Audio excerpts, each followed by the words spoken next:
Hello. Well, hello. How are ya? You thawed out or you started to freeze up again? Yeah, guy. Well, during the live last night, the power flickered a couple times, and I thought, what the hell?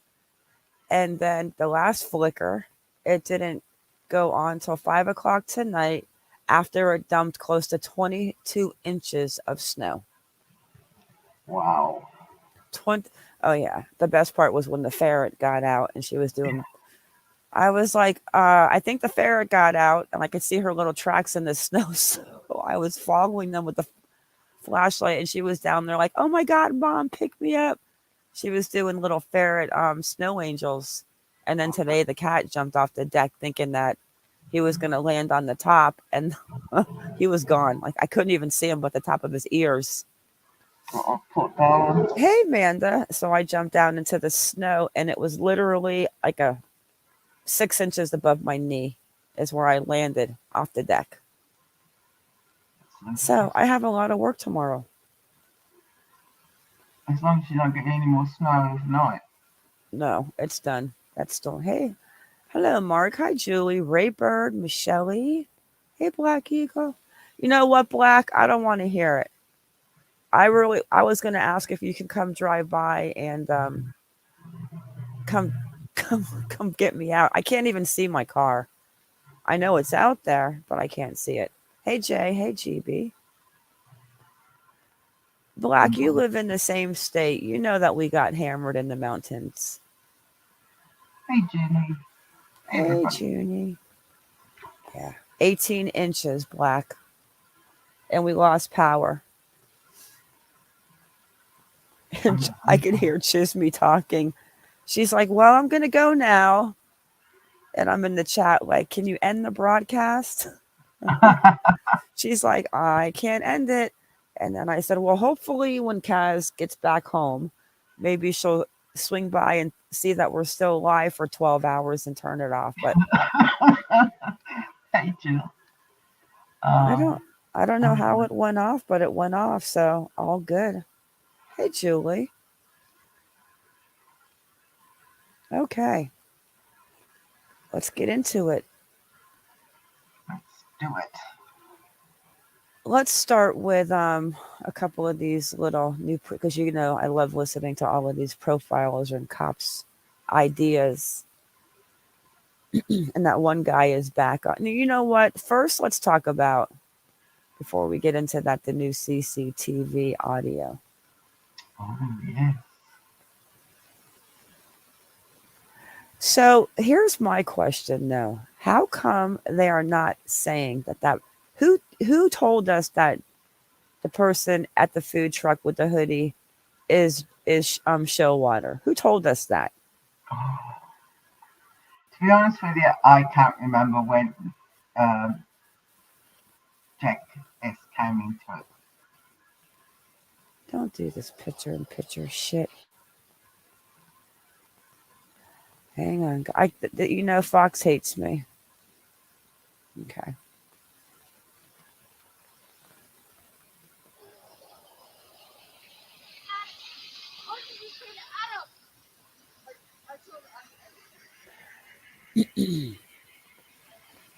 What did you say to Adam? I told Adam everything. Mm-hmm. Adam Lord. And they said that they have the video, but they're protecting the video and not putting it out. They just took some still shots to show about that. But so he was not stalking them at the food truck if they were together prior. Yep.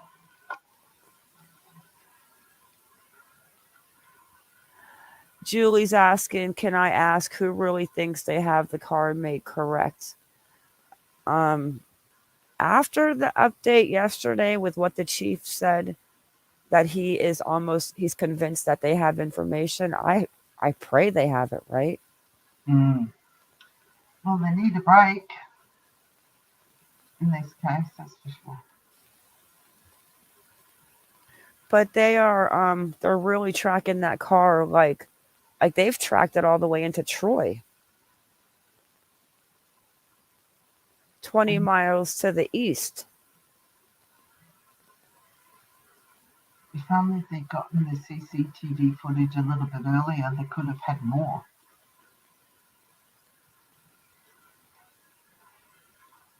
But my question is,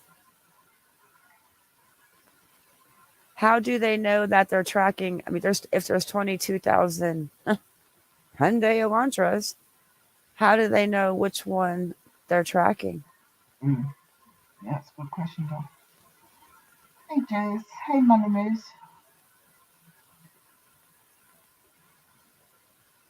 Hello, Money Moves.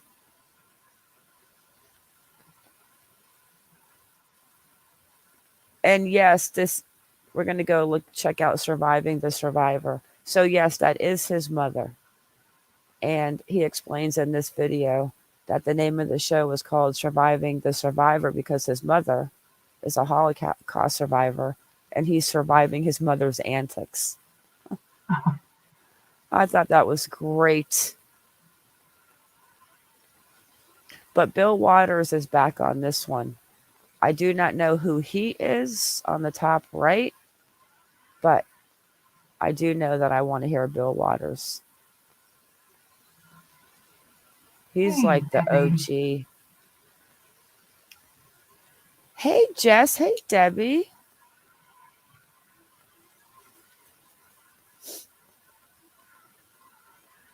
Yeah, Cass, that's his mom in the poster on the right.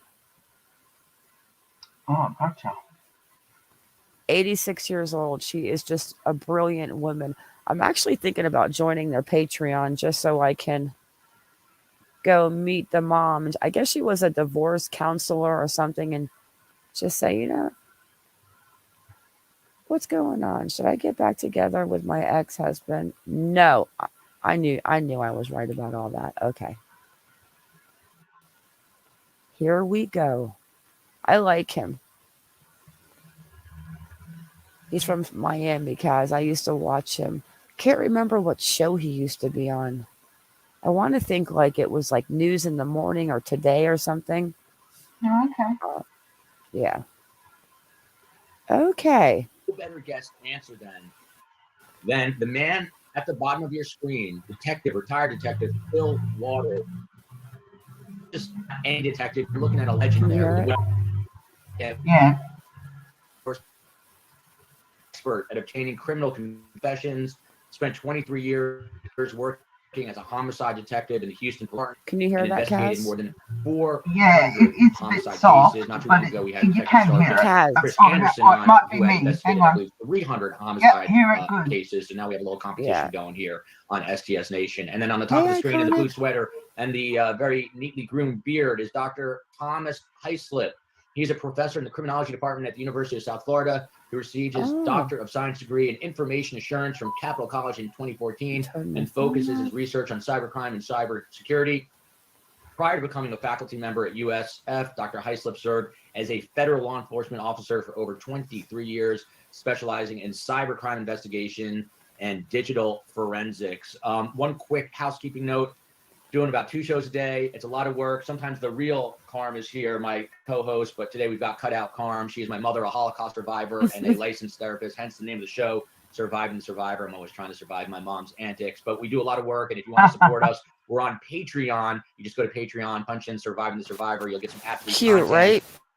scenes, footage, and this January 5th, which isn't far away, 8 p.m., the first virtual meet and greet with this lovely woman. You can ask her about the Holocaust. You can ask her about true crime. She's an addict, or about your marriage. She's a licensed marriage therapist. With that said, as I like to start every show, these become whodunits. Sometimes we forget the victims. So let us never forget those young lives lost way too soon. We've got Madison Mogan, 21, Kaylee Gonzalez, 21, Zana Kernodle, 20, and Ethan Chapin, 20, and on to the news of the day. The New York Post, they interviewed a famed profiler named Jim Clemente, who the show Criminal Minds on CBS is based off of.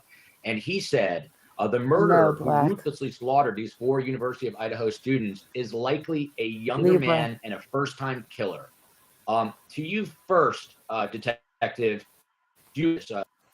I'm going to grab a drink and mic down, but I also have the interview with Clemente. I went and found it. I want to hear everyone's side. And this Bill in the bottom waters, woo, he is intelligent. And then I have another video that I want to show where there's a killer in jail, Ashley Banfield. And if I'm yelling, I'm sorry because I cannot hear out of my ears. Banfield interviews him and what he's going to tell you about where he thought the killer was during the night when they got there. I was like, oh my gosh. Yeah, I know. A younger guy, first-time killer, as a man who's investigated 400 homicides. Well, I'm not much into the profiling aspect of things because I keep in any investigation I got involved in was always to keep an open mind, to be objective about the scene you're about to walk into and let the evidence lead me where I need to be, not take evidence someplace I want it to go. And it's always a journey for the truth. So I know the profilers, that's what they got paid to do. Criminal Minds, I would remind everybody, is a television show. And this case is not going to be solved in 43 minutes without commercials. So what he is saying, it may be, I'm certainly with his background. I don't know that I would agree or disagree with it. I would just say that's his observation. Myself, I don't know anybody that it might be a female. So we got to keep in perspective here of what we're getting into and where the evidence is leading us. And did you hear that?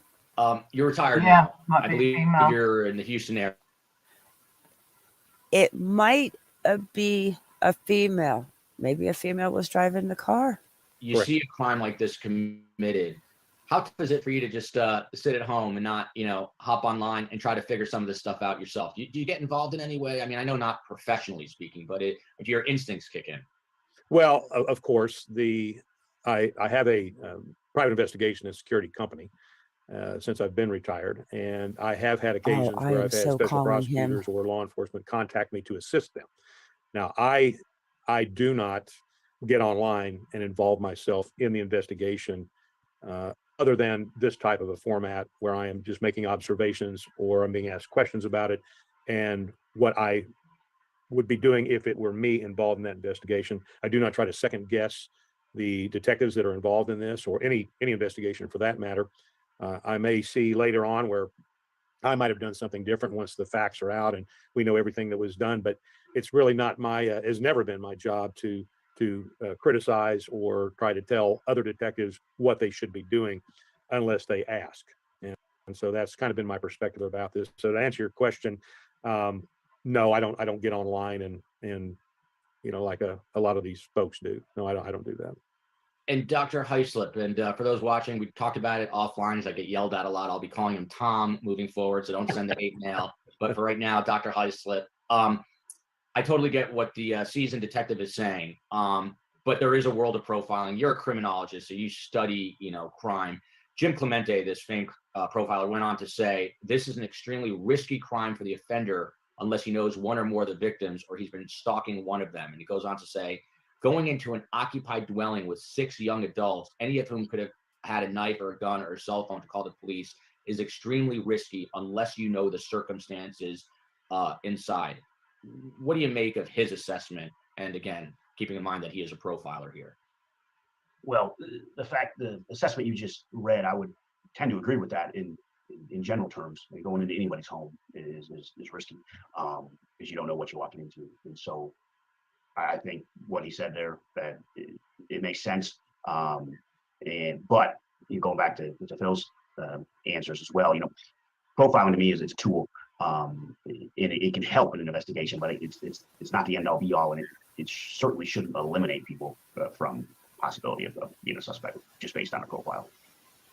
And Detective Waters, in your 400 investigations, did you deal with a quadruple homicide, a quadruple stabbing? Was there anything remotely close to this particular case? No, the short answer is yes. I had 2 or 3 scenes that were multiple fatalities. One that comes to mind in particular was a triple homicide in a car dealership. There were three men that were gunned down over a car. The suspect in that case, in fact, the entire incident was captured on video. So we had every part of the beginning and the end of that particular multi-fatality homicide. So, and it took us 5 months to finally find the right person. And we found, and we were doing all sorts of things. In fact, we had brought the FBI in because there was a federal nexus to that particular investigation. And they were doing, because they have the resources, they were doing cell tower dumps. Who's because muted? the individual had been seen on the phone. So we were trying to narrow down, we're talking hundreds of thousands of phone calls that they were filtering through to get down to this particular one. And we had a lot of support from them, but I think people need to remember that when, as in the Moscow, Idaho case, other agencies that are brought in at the request of the lead agency. It's not like Die Hard where, gentlemen, I give you the FBI. They don't just show up and take things over. So in my particular case, Alexander. in that one, Hello, Donnie. the case was solved 5 months later by a phone call from a scorned woman, which was what bust the case wide open. So what I'm hoping and praying for this thing in Idaho is they're processing a lot of evidence here. We got to go back to the beginning of this thing, and we're talking hundreds of pieces of evidence. We're talking about DNA analysis. We're talking about trace evidence. We're talking about witnesses that have, and when I say witnesses in a general term, anybody that they've spoken to and taken a statement from that might be related to what happened that early that morning. So there are so many aspects. It's multi-layered, and it was fortunate, certainly, that the Moscow PD realized that this was way, way above their head. They've never seen anything like this in that community. I mean, we're talking about a population of 28,000 in a college town, and the police department's got 36 sworn personnel and support personnel.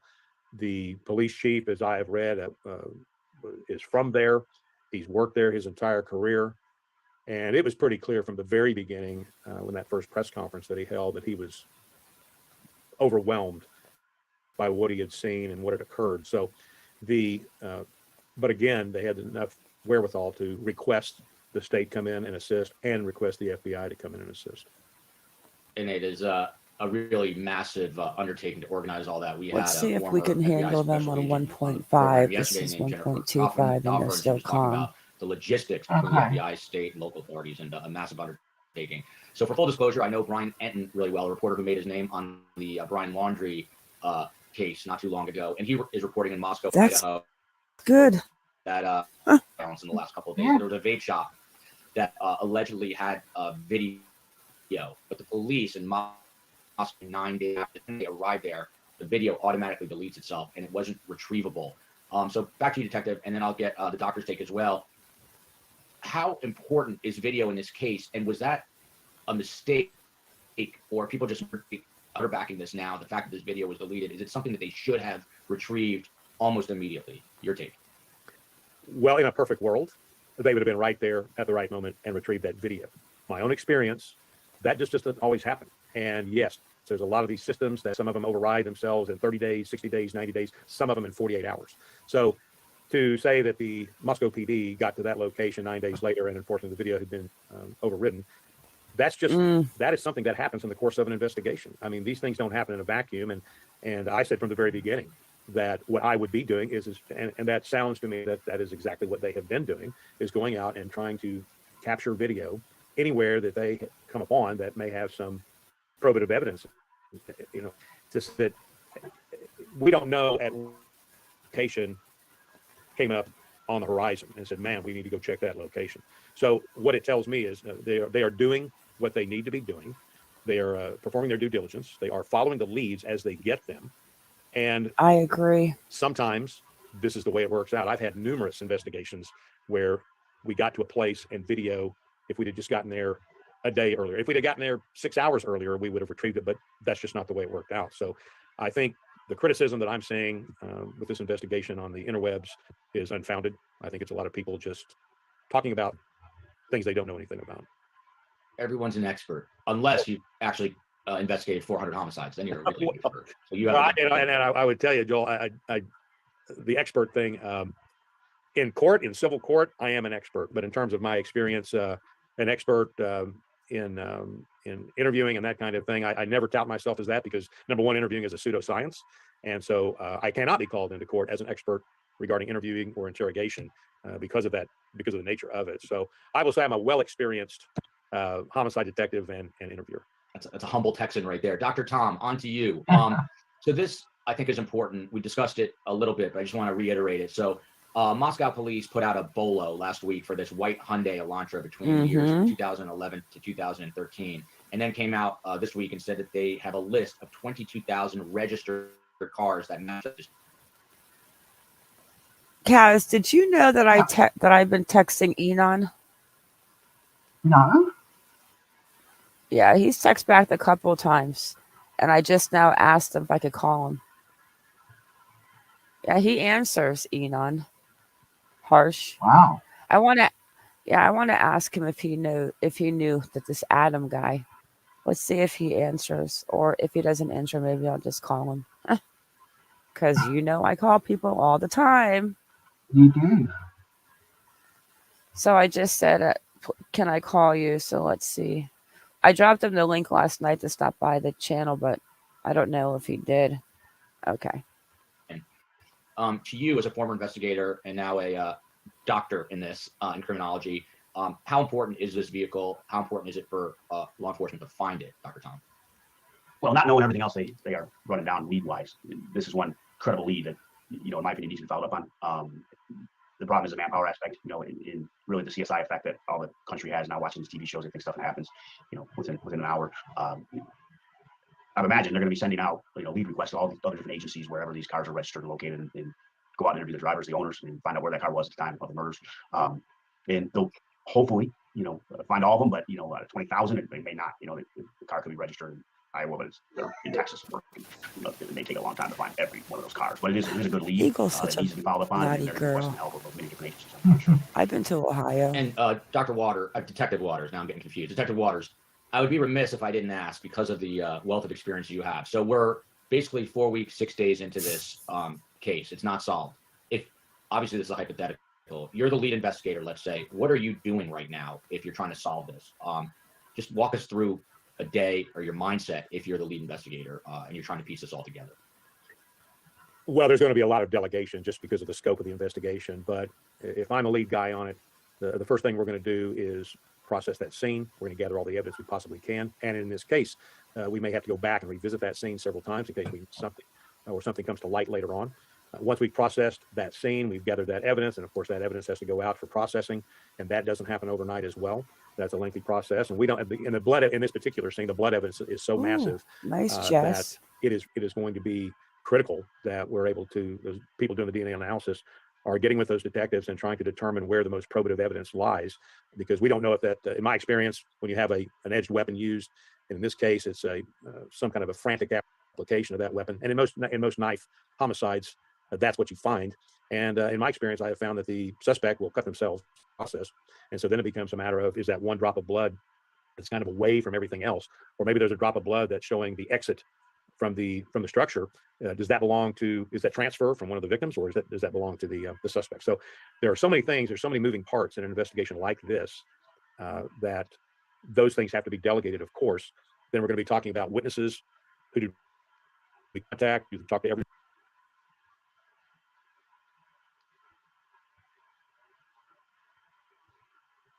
Kaz, he said the same thing. Do you remember when I was saying, when we were talking about the blood and how it would possibly have dripped out of the house wall so perfectly? without being like more of an absorbed look. And even he just said maybe he was looking around the corner to see if anybody was walking from the frat house. Just weird how it came out of the house like in those perfect lines. It's just weird. What if it was the killer creeping around and he leaned up against the house and his hand was dripping blood, but it's underneath like a ledge, so that wouldn't even be possible. It's weird, that blood out there. Very strange. And yes, I've got a lot of the Fox articles, but I found this great blog too, guys, on the Idaho 4. It was in that area. And then do we have other witnesses that we can go talk to that tips? I mean, they received, at least the last count I heard, was something like over 6,500 tips coming over the phone, over the web, over emails. So this is a multifaceted investigation, and there are going to be people assigned to different aspects of it. I know when I've had high-profile cases that were multi-layered, that's what we did. We just took members. If I was the lead on it, members of my squad would be designated to perform other tasks, and I'm kind of I am that person that brings all of this and gathers it all up and then starts to examine what we have and seeing where we need to go. Where's the evidence leading us at this point? Regarding the 22,000 22,000 Elantras, I'm assuming that is within the state of Idaho. And I would hope that their DMV breaks those cars down into colors. So again, this would be something I would be doing. And I've done this before in an investigation where all I had was a silhouette and a picture on a video of a 2015 to 2016. But what if the car Toyota comes 4Runner. from Washington? And we didn't know that's what it was at the time. I went to CarMax and I put together I put 4 SUVs that looked similar, and we finally got it down to the taillights on the 4Runner were what matched the video, the pictures that we took off of it. So they're doing all those kinds of things now. I would hope that again that they've got them broken down into color, so that would start to pare down the vehicles that they're trying to locate. I was kind of shocked that there were 22,000 white Hyundai Elantras registered in that area, but that's usually what happens in these kinds of things, and you have to. It becomes very tedious, but you have to do those things and start to eliminate certain aspects to get you to the place you need to be. But they have to go to Washington too, and because also I think the detective brings Ethan, up. He said Inan, a few of them come from Washington State, right? 8 miles away. Add, to the Hyundai Elantra, seeking that vehicle. With the vehicle, I mean, I think we covered it pretty well. I mean, it's tedious. You got to go out and, like the detective said, eliminate the ones you can, find the ones you have to, and interview the owners to see where that car was at that time. And there's no easy way to do it. Once you can get it down to as small a list as you can, but at that point you have to go out and interview the owners. And I mean, that's the same as any investigation where you have to rule out people to limit who's a suspect. And that's really, it's just tedious, time consuming. That's where they're at this point. And I promise you, we're going to get to a slew of viewer questions in just one moment. But back to you, Detective. I think the triple homicide you talked of, that you investigated. I believe you said it took 5 months to solve that case. So there are all these Monday morning quarterbacks who are critical of law enforcement. Are you surprised that we're a month and 6 days in right now? Did you expect it to be solved? Do you expect it'll take 5 months or less? Or is that no? I thought it will. Wait, what did I miss? I thought it was a 2011 to a 2013 too.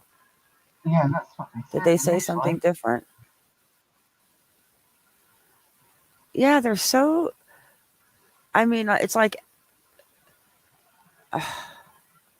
every day it's a new person, or and I've got that Lochi guy speaking too. Loch, yeah, he's definitely. They're all of them that they talk about. Totally, some of them fit the profile, but I keep feeling like the person's going to be kind of like the neighbor personality, Inan personality, or what if the neighbor and Inan are friends? And those are the two that are in that blog that somebody wrote, but you didn't hear the blog because Chisme read it last night, and it was strange. Maybe we'll go back to the end of that video so you can hear it, but they're talking about these two people that did the murder and how they did it. 19 minutes in and out. Yeah. So not a long time, is it? And I'm not saying that Inan's it or the neighbor's it, but I'm just saying like all the profiles and who they talk about. And I've said it from almost day 3 that I feel that he's an outsider before any of the profilers. But I kept saying the girl's being so beautiful that maybe he was impotent. Like, when did I tell you that, Kaz? Oh, from the beginning. I just don't feel like it's Jack Decor or Showwater. But who is the guy in the food truck? Is it Showwater? Nobody has ever come out and said that. Not the police. The rumors are. But how do we know that's even Jack and the guy with him? And Adam, what did you tell Adam? I told Adam everything. That's a little strange.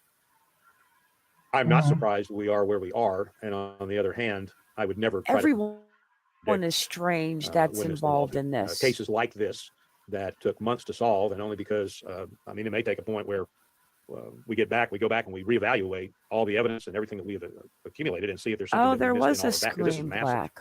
And so we'll talk about that next. I got something on that. I had a capital murder here that was an unknown suspect, and it was a big time whodunit, very violent scene, and we had 6 different suspects. And of course, what Dr. Tom said, alluded to, I agree with completely. It's as important to eliminate suspects as it is to find the right one.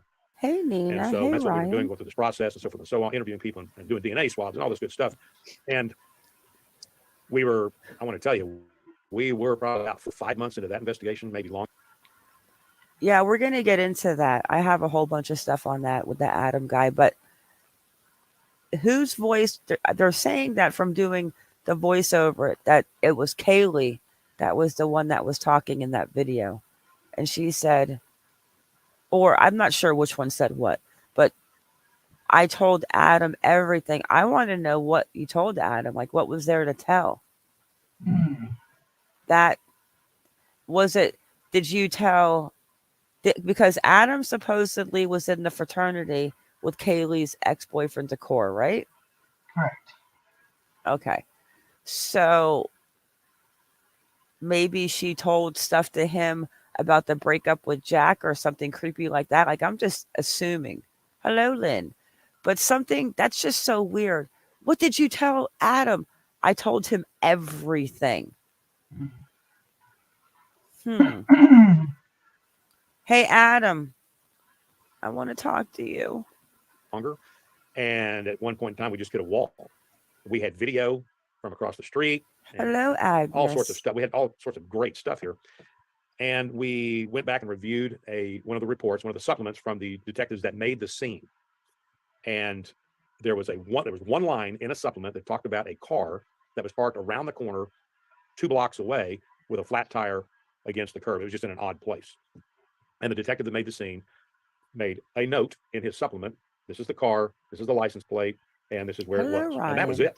Hello, my partner at the time had gone back and reviewed that, and he told me about it. We ran the license plate, and now this gives us another person to talk to. So long story short, we tracked down the registered owner of that car, come to find out that it was another individual that had the car that night. And that led us to talking to the daughter of the registered owner, who said that her boyfriend, who had been driving the car that night, had come home and he had what looked to be blood on the cuffs of his pants and on his shoes. Now, he had stomped a woman to death, and very bloody scene, so on. But oh God, guys, I did not know that was coming. Oh, and we took off, and it turns out that was the individual, and it was only in a supplement. Went back in the report that we picked up on it at that point, and it was months later. So there's so and like this case, there's such a volume of information coming in and being put into supplements. They take a point in time where there's a second look at information that's already been gathered and see, did we miss something there that we can follow up on? So these people, again, I would ask the people that are the most vocal about criticizing the chief, the department, the investigation, I would just ask them, how many homicides have you worked? Good question. And that is rhetorical, I believe. So let's get on to some viewer comments and questions here. Speaking of questions, rhetorical. And I still have things I'd love to ask both of you. So we'll intersperse them as we go here. The first one comes from B Server. What makes me suspicious, if it was a college student who did this, is that not only is the driver not coming forward, but neither are the parents who must know their child's car. That's more telling to me. I Dr. Tom, don't make they're me making an assumption start here, but anything to this? coughing when I laugh. Yeah, and this goes back to the Brian Laundrie case where the parents were sort of Cash, read anything to this? Are you curious? Does this make any sense to you? I see the question they're asking, but in reality, if your roommate has a white Elantra, you can call the tip line, I guess, and you can tell them. Parents, it's hard to say in a college town. If you're not paying attention to this and following this, you might have even heard that they were looking for a white Elantra. So I hate to throw the parents in a conspiracy that they're covering for this person just because they didn't call the tip line and say my child has a white Elantra, goes to college there. So yes, it's great if you know somebody that lives there and has a white Elantra, but if they're there and they're registered, the police are already gonna have that through the DMV. So it's I understand what you're saying, but I really don't think it holds a lot of water. My beautiful mother over my left shoulder, the real one yesterday on the show, not the cardboard cutout version, posed a question to investigators and said, couldn't this person have just painted the car? Detective, how hard is it to, number one, paint the car and keep it concealed if you have a white car and try to make it a blue car? It's not that easy. Well, it's not hard to do. You go down to your local Mako paint. Are they still around anymore? You can go down there and have the car painted. Now, I would say that, and for what Dr. Tom just said, agree with. You're assuming that everybody's aware of this, and that's just never the case. So what your mom suggested, let's just say that happened. A little bit, Lilac. We got a new player in the game. Paint stall went, you know what? I've seen something about this white Elantra in the news regarding the murders in Moscow, Idaho, and I wonder. And then that person may be prompted to call local authorities or wherever he is and say, hey, look, I just painted this white Elantra, which would then create a lead, and then those detectives can follow up on it. So there's a lot of scenarios where that could happen, and not to saying that it hasn't happened, but I think I agree with Dr. Tom that this is kind of a speculative conspiracy theory thing. And Detective, I'm a former news guy. What was your relationship like with the media? Were they a pain in the ass? Did they get in the way, or did they help more than they hurt, or hurt more than they help? Yes. I had a very good relationship with our local media, and it was, I had that relationship that you do see on television, where I would ask them not to release certain aspects that they were asking me about. And there were times when, of course, then the question would be asked, well, when you find out, you'll call me, right? Well, of course, you want to establish those relationships of trust. And I was able to do that, and just had some really, in fact, I cannot think of anybody with all of the stations in Houston that were not good to me in terms of what I asked them not to show. And then they trusted me to know that I would contact them and let them know that this is what's happening. So it was a good relationship. I didn't really have any problems. Now, there were times where I would say something because I did it long enough, held enough pressers, that I knew what they were looking for was that one soundbite, that 10-second line that they could either put in the paper or broadcast. So I was cognizant of that, and I would try to give them that little bit where they could go, okay, wow, here's what he said, and pop it, but make it relatable to the particular press conference and to the homicide investigation we were talking about. And for those who don't know, an average news story on television runs about 1 minute and 30 seconds. And whenever I was putting together a story, I always try to pick a 10-second bite or less, so I could get a bunch of sound bites, so the detective knows the right length of a bite. Dr. Tom, to you. So a lot of people were critical early on of the Moscow PD. First, they came out and they said it was targeted and not targeted to try to ease the anxiety of the community. That word back and forth was a hot button word for a little bit. How important, in your opinion, is it for investigators to have a good working relationship with the media so they can do their job? Yeah, we're going to keep Jess tied up in the basement. It's important, but at the same time, with the kangaroos, it's not the investigator's job to give the media their but at the same time, so that the media isn't running counterintuitive. I didn't say anything. If they pick up a rumor from somebody, gives bad information, and they put out, oh, I think it was 5 to 10 white guy, 20 years old, and now everybody's looking at this guy. And that's not right. So you got to have the relationship so if they can at least, hey, we heard this, there's any truth to it. You can try to minimize the erroneous reporting. I think that's the most important part of it. And you give them what you can, but at the same time, you can't jeopardize your case. And so it's good to have a relationship, but you got to keep an arm's length. You keep it professional. And there are times where they can assist you, right? You can, if you have a certain piece you want to get out, you can use that piece out. But other than that, you'll see, a lot of agencies are pretty standoffish about what they give out because of that. You can't jeopardize your investigation just to appease the press, appease the public, because the investigation is the most important thing. If you mess it up, stuff could go free for whatever reason. If you give out information or evidence goes bad or whatever the case may be. So you got to be real careful about what you give them. Back to the comments here. Bundy data.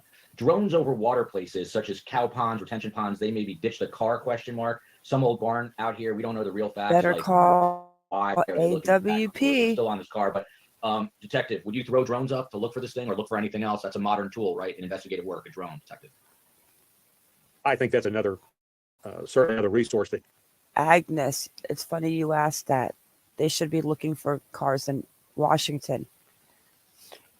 There's a so the University of Washington has a campus that is 8 miles away from the University of Idaho. So if you're looking at a map and you're in Moscow and you go due west, you're right into Pullman, Washington. I mean, cows, it's like a jump of the border, right?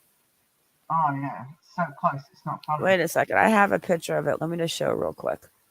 Because it's crazy how close it is.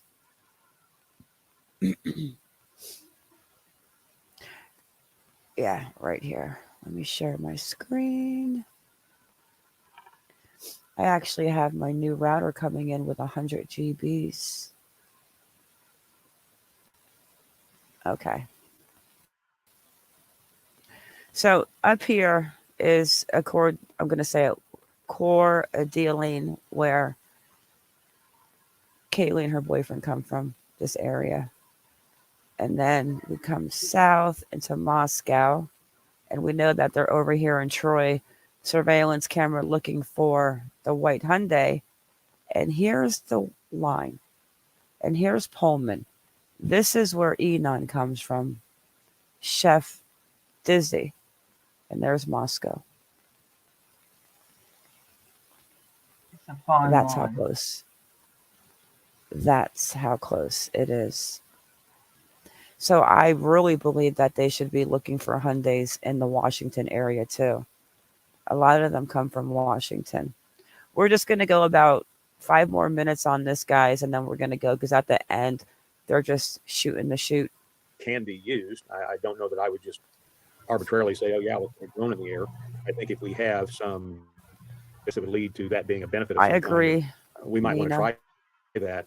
That they brought up topic of drones, and we've got the feds involved in this. Circus crime boy almost asked the question: do we have any possibility of he almost satellite brainwashed footage me in the area at that time? And is there any way we can access that? So there's a lot of technological aspects that. Yes, we do. Because Nina, Idaho is such up. a wide open expanse of territory that might be something that might be looked into, certainly. You know, you always do think of the TV shows, you know, the FBI shows, and it's so glamorized. You see detectives with a gun in the holster and they're running. How much of your day, detective, when you're working a big case, are you running around with your gun and your badge? And how much of your day are you actually sitting at your headquarters, police headquarters, on a computer or looking through files or reading reports? What's the ratio?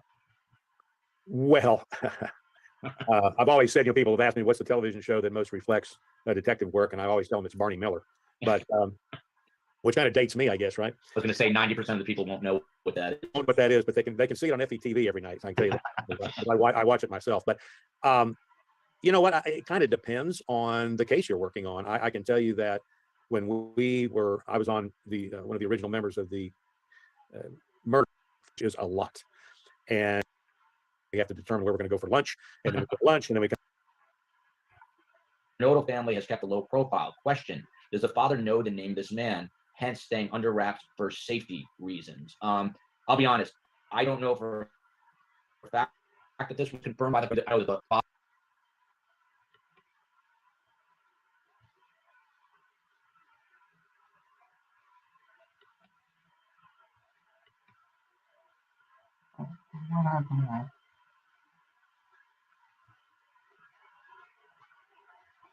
Father changed the locks in the home about a week before the murder.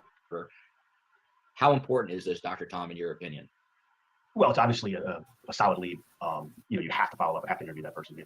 Okay, so this is the last question I want to get into. This was the one that I wanted about if the father knows who that suspect that the police think is. But they have to stop saying it was not Kaylee's father who changed the locks. It was Xana's dad that changed her lock on her door. But he's what he says here. So just gonna make sure we tell these boys what's right and what's right. person. She was already. Let me drop his link real quick. Then it goes back to, Surviving detective work. You got to go out there, the survivor. and establish timeline, verify that he has an alibi, and or add him to a suspect list and really start to dig into his timeline where he was. Yeah, it could be a solid lead.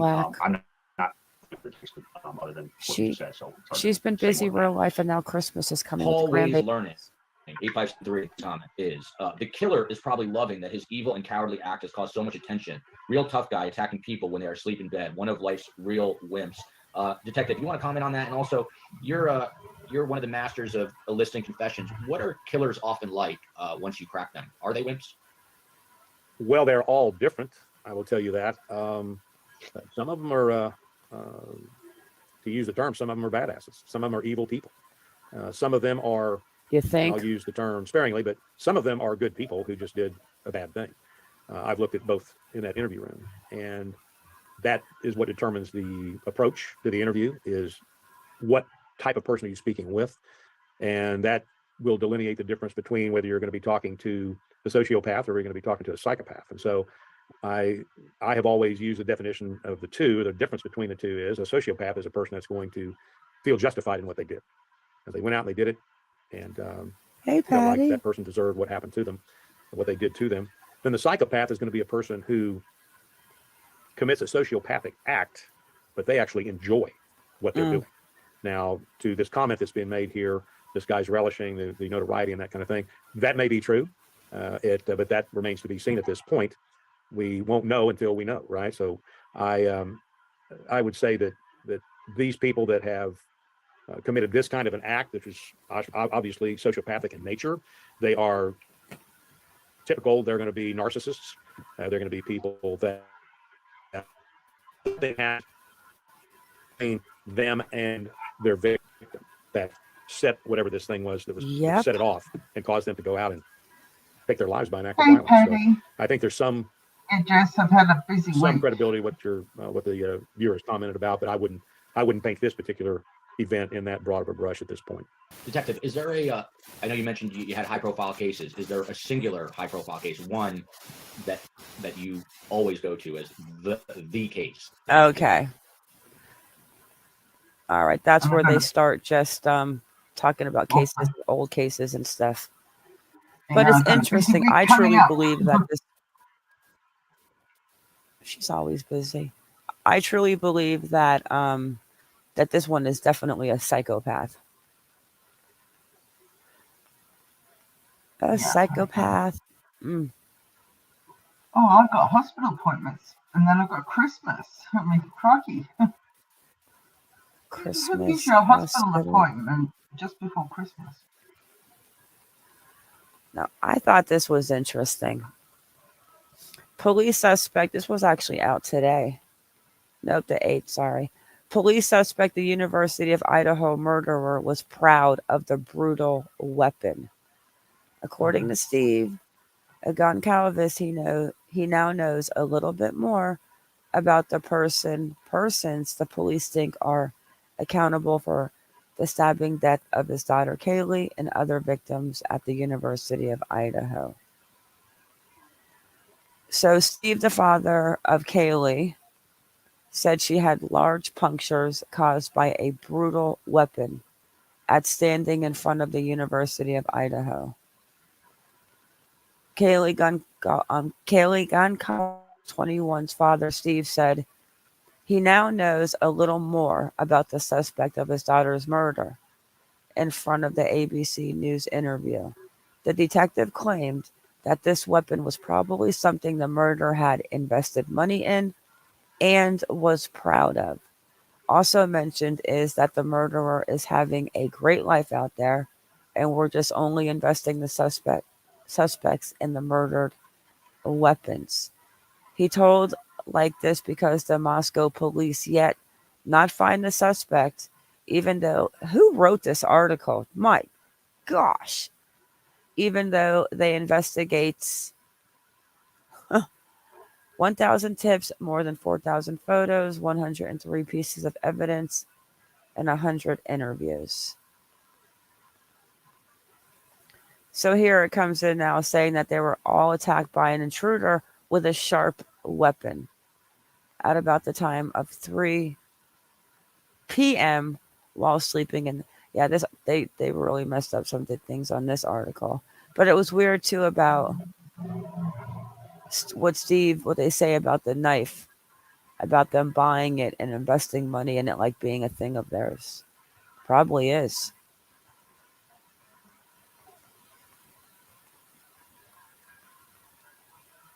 Find the knife. I don't know. That's crazy.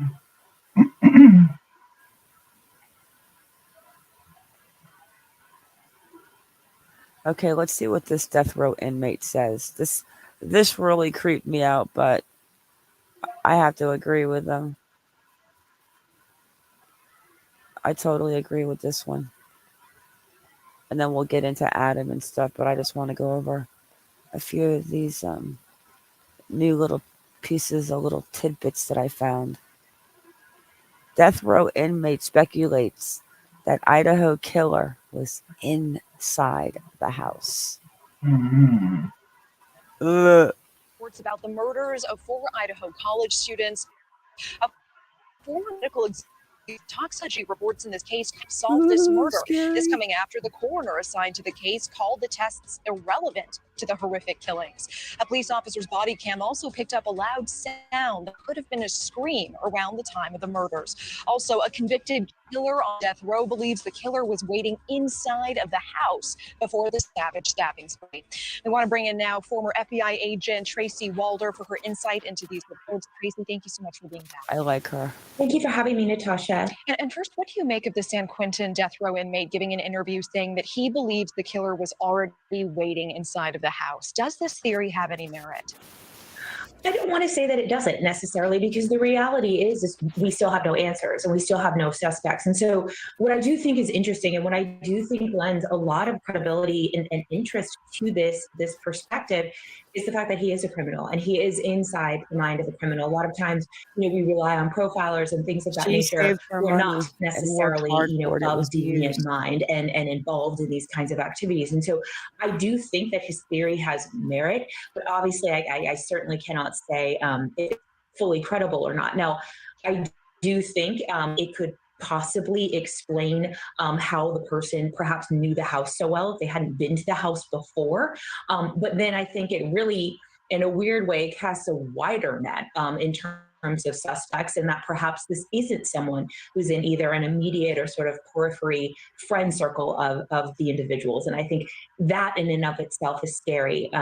The only reason I'm a little hesitant to fully embrace his theory is that the police, the one consistent thing they have done is they've been pretty consistent in discussing the fact that this is a targeted killing, which tells me it's probably less likely that person that was unknown to them was laying in wait. I appreciate that. And I know that you're also tracking this issue. There was CCTV footage, but it was lost after a week.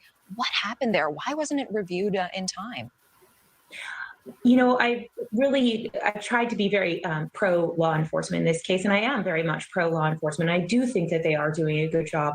But one of the things that I did read that was slightly frustrating to me is that there was CCTV. As we know, there's a clerk at one of the convenience stores who came forward and said they had perhaps the Hyundai on CCTV.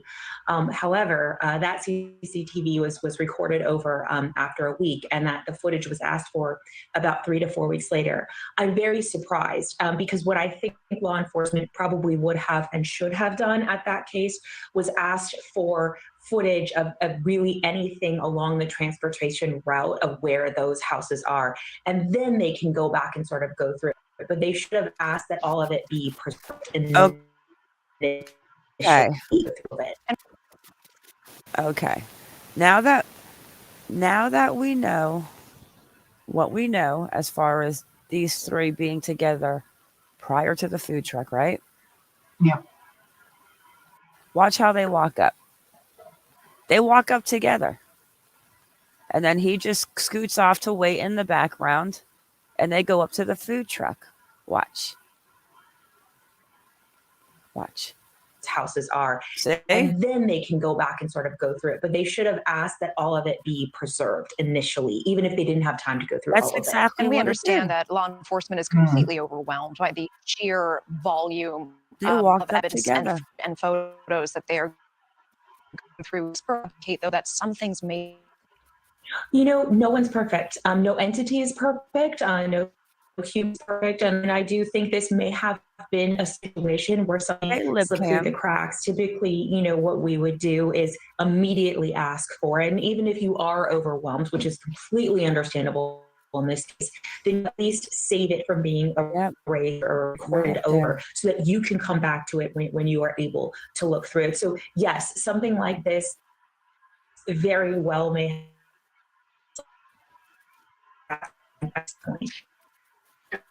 the toxic. Yes, I thought that was really interesting too, and I'm surprised that there's a dispute about it. In my opinion, we don't have a suspect, right, in terms of what we know, and so I'm very surprised that they are perhaps deemed by some to be irrelevant, because they really might go towards helping towards a motive, helping towards the state of mind of the victim. If the victims were incredibly intoxicated when this was happening, it might really completely absolutely what happening. People weren't fighting back. So I disagree. I do think they are relevant, although I'm not sure that they're relevant at finding us a suspect. And what about the high-pitched sound that police body cams picked up? Do you think that those could have been screams? Can anything be made of the timing there? And does that warrant further investigation? I think anything that's going around in that vicinity that's on any of those cameras that we're hearing or seeing will be relevant that happened at that time. It has to be. You can't rule it out immediately because of what we know happened.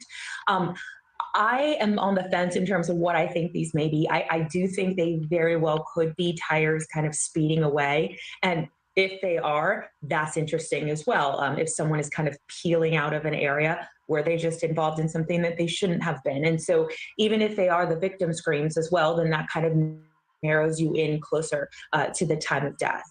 Former CIA officer and FBI Special Agent Tracy Walter, thank you as always. Thank you, Natasha. Thank you for watching. Go to newsnationnow.com to find News Nation on.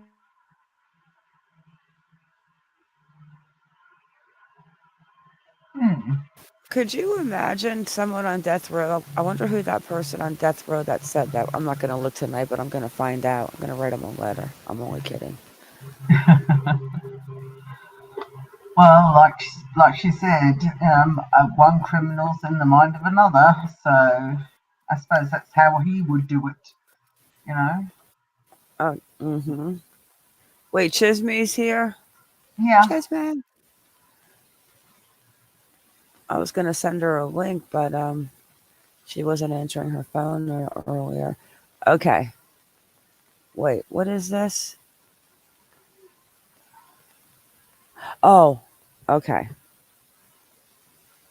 So this is something about the body cam footage at 112 King Road, but this was back in another incident.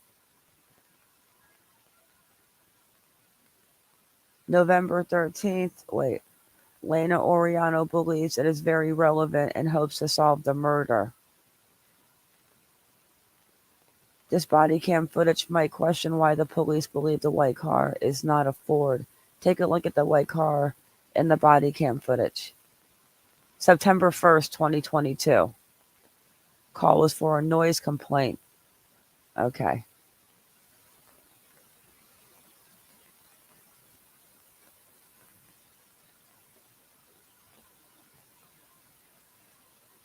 This is Truth and Transparency. I'm going to drop her link again, but I'm going to put all the links in there.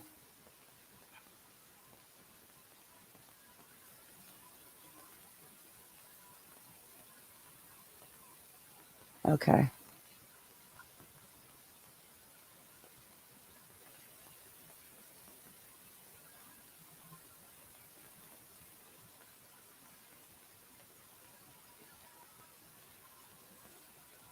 I don't know if there's sound. Do you know that picture, that video that's showing up there now? I know this sounds terrible. Okay. That reminds me of the Amityville Horror House. So, hello, Lisa. So this happened September 1st. and that they are going to the house. That's it right there. 1122 King. Hey, seashells. And it was for a disturbance call. Now, I don't know who these guys are. Is one Adam? Is one the boyfriends? You guys tell me I'm old. Hello, Justice Jane.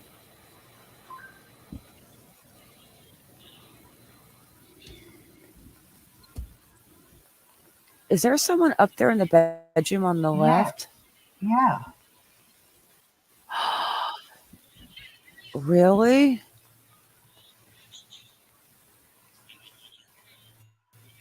There was, right? Whose bedroom was this? On the top left. This is Xana's room. These are the bottom levels. That was the extra bedroom. Yeah. That was empty because this is Maddie and Kaylee's up here. There's somebody in the window right there, guys.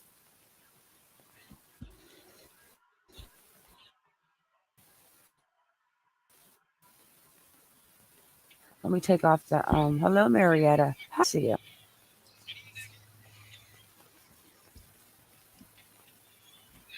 Oh, you're right, Marietta.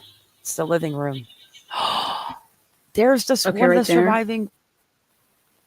She actually lives there. I believe that is Bethany that answered Bethany, that door. Yes, that's you Bethany. Can see it in a couple of the other angles with the other officer's body cam. That's Bethany. Let me drop her a link. I'll put it in the description after the video. I like truth and transparency. That was crazy. So that was Bethany. Kaz, can you put the tape on my mouth? Okay. Lean forward. Well, I'll stop talking when they talk. And look at, that's the same wreath that's on the door. Oh, this just gives me sad.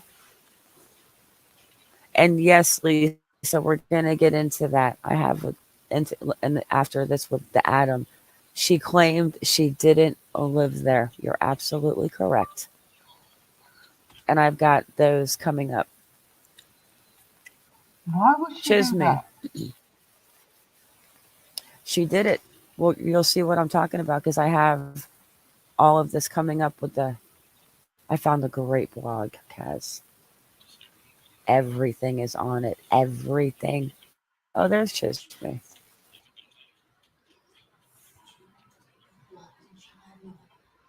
Hello, Grammy.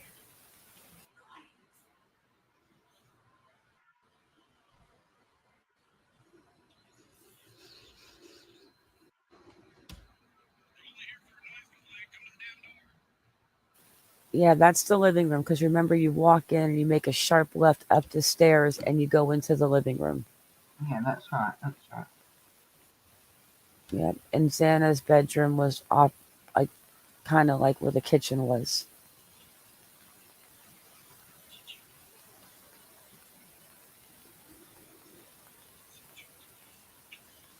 That's a surviving roommate's light on in that bedroom. Hey, Jennifer. Oh, you're not that late, hon. We're just now getting into the good stuff.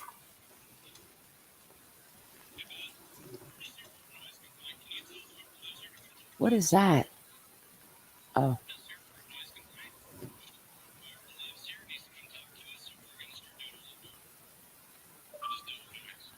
And I have to talk too because I don't want her to get mad. Even though I'm going to link her.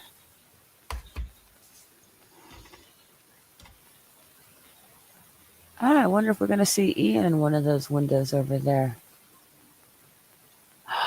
Why is he going up to the curtain like a peeping Tom? What the hell? Is that not creepy? Wait. Even she paused it. She's like, wait. That bottom bedroom is empty with no clothes, a set of golf clubs, what seems to be possibly a twin-size mattress, no clothes, looks like a storage type room. Why? On the first floor, September 1st, 2022. That room is not being occupied as a bedroom. Wow, guys. But why is he walking up to the window like that, all creepy and stuff? I would have poked him in the eyeball. Unless he was cute. I'm only kidding. Why are you flashing the light up in the room like that? Is it because nobody would come down?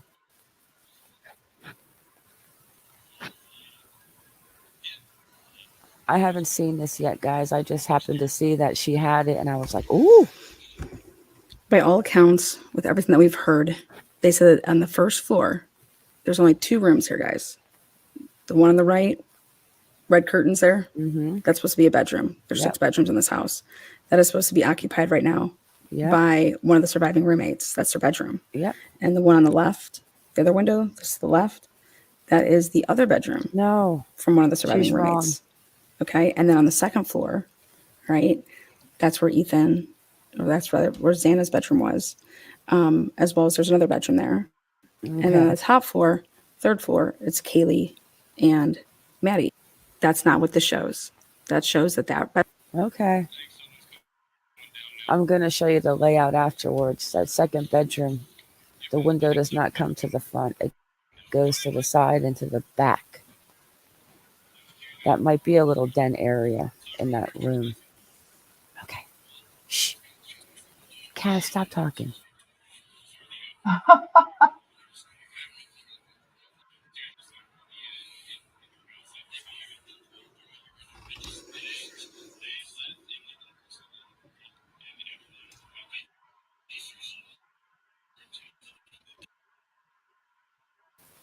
Okay, do we know who this is? Does anyone know who these guys are, or do we not know who they are?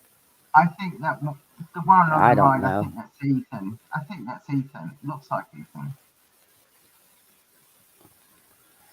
I don't know. I thought Ethan was tall. Yeah, I don't know who they are, but I don't know. Even Jack Decor has hair like that. Even Schreiger from Maddie's Instagram has hair like that. I don't know.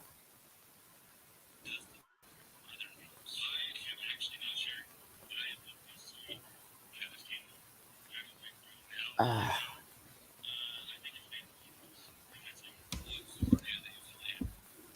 got to keep the name, surely.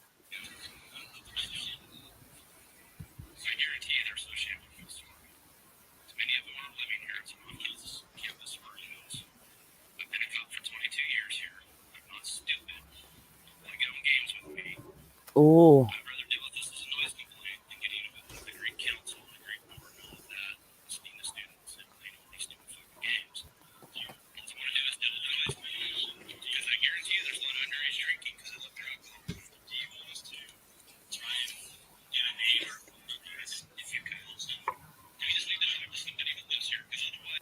Wow. Do you know what this coincides with? When Kaylee got that offense for she got it's on her background. She got, I don't know, she got arrested or whatever, but she got a charge for drinking underage. And it was in September. Wow. Okay. I can hear what he's like, I've been a cop here for 22 years. Yeah, he's a tough one. But someone said this might be Loach. I don't know. Okay. I don't know. Maybe he'll tell us his name.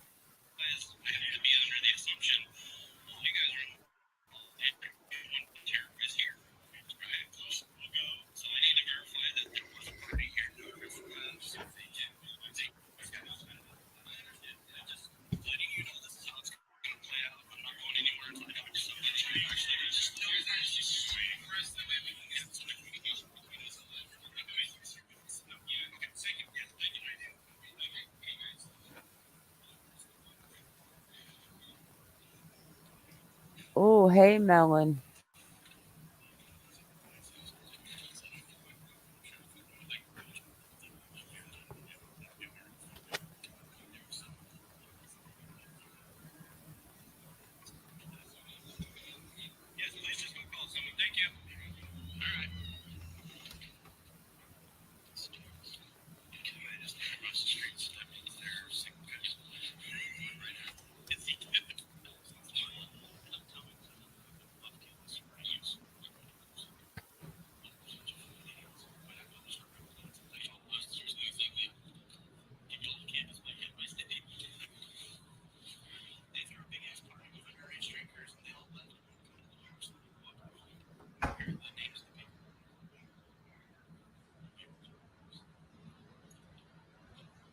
You know what, Jess?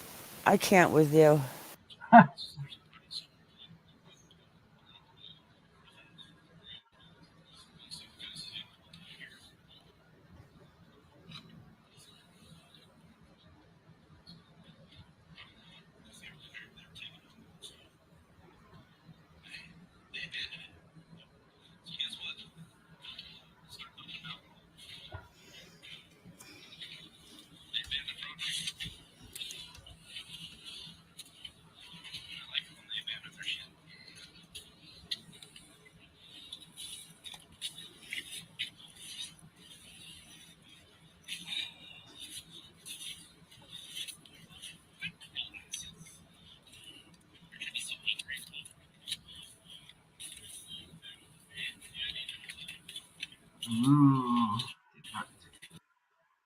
Alcatraz.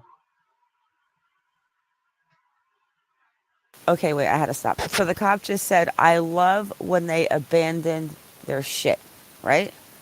Mm-hmm. Okay, so the backpack was where that they just found outside? Yeah.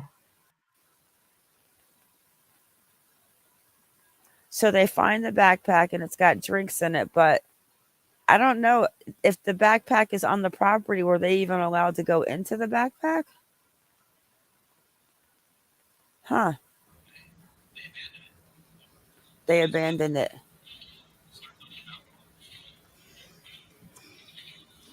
Well, that's silly because you can't go into the premises without a warrant. Mm-hmm. And it was in front of the car. It's almost like they tried to hide it. Me neither, Junior. I'd probably have shot somebody. White Claw? They're White Claws. Technically, no. Absolutely, Grammy. That was wrong right there. White Claw. Oh, shoot. Oh, we're going back. After they empty it. Did they litter? And they littered. Oh, shit. You're in trouble, boy. Oh. Yes. Yeah, sure. Let's go back.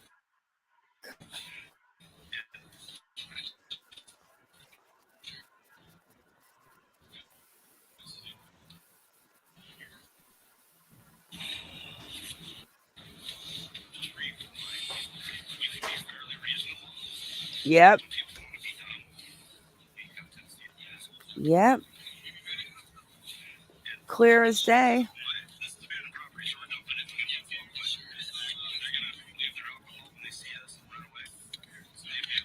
Take a swig. I'm only kidding.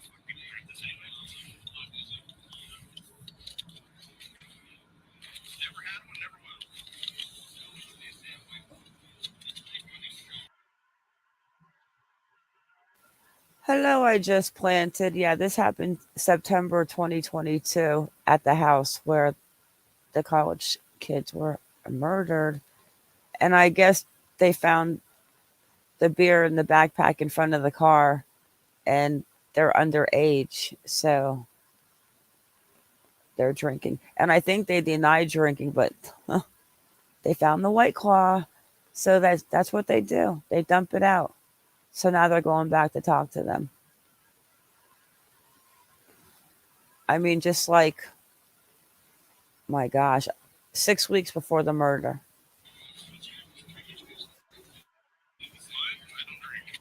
I don't drink.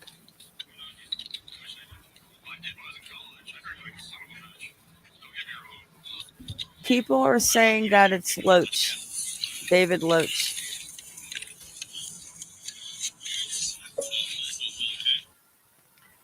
In the very beginning, I just planted, when they knock on the door, Bethany answers. And Bethany says that she doesn't live there. Hello, Sherry. But we'll get into that after this. Hello? Oh, no. Yep, I saw the white car. They're saying that this right here is David Loach.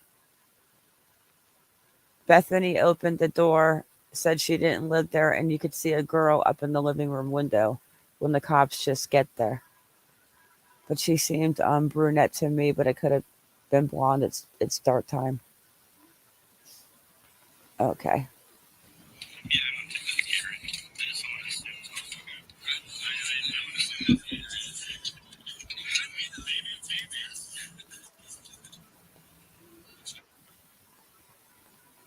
Mm-hmm. Taller one is Loach. Oh, with the short hair. Okay. Sorry, I was wrong, guys. It's the one that's bending over. The taller one.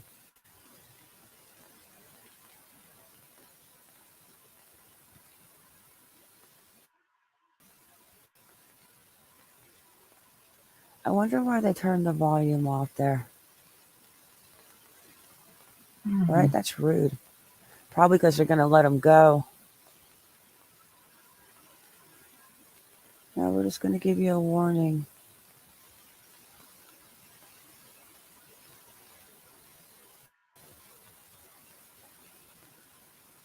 Why did they cut the volume there? It's not fair for them to listen to what you're saying. Oh, she's doing it. Okay, never mind. All right. She was doing it. Okay, that's it. I was like, why did they cut the volume? Interesting.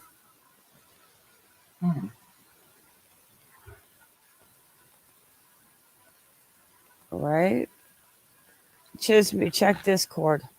Okay, let's get into this. 1 second. Let me go over my notes real quick. Oh, let's go see if we can. Well, the scream. I can't hear the scream, but I'm old and my ears are clogged, and I've got a cold. You can definitely hear something. Yeah, you can. I stuck my pods in my ears so far in my eardrums. Did you touch your brain? Almost. Okay, I'm going to put it onto 100, guys, everywhere. So even my little things, so watch your eardrums. Okay. Okay. All right. I'm going to stick I'm wearing headphones like with the pads, but I'm going to listen real close. It's very sad. I'm just getting frustrated now. It's like, I know it takes time, and I know considering all of the wounds that these girls and Ethan suffered, and if he did cut himself, I'm sure it's going to take a lot to go through and figure out where is the one that doesn't match these other four. It's just, I can't imagine what they're going through on that crime scene. Hey, the shorter one looks like Ethan. See, I thought his eyes were different than Ethan's. I don't know. Could be. Maybe we'll figure it out. Maybe it's on Twitter now. Exactly who they are. Okay, I'm going to listen really close. Here we go.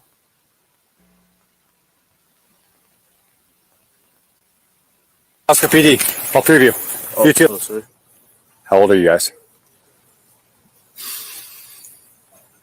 Take it, not 21? Yeah. Okay. 19. 19? Yep. Okay, is there a reason why you didn't stop back there? Yeah. Well, we saw him talking to him, so we didn't know. Okay, well, he yelled at you guys and then turned around because he walked up on him. I yelled at you guys, you didn't stop. Oh, I did not hear you. Right, Yeah. well, let's walk back over here, okay? Sure. Some dude from a fire or something. Someone trying to. Okay. Can I go? Pretty good. Is that y'all's car out there? On the cover. Well, trying to save gas. We downgraded us from patrol cars. Gas. They're hybrid. There you go. Smart move. Smart move. Yeah. Copy. Any questions? No. All right, you are free to go. Thank you. Have a good night. Question I meant. Have a good night.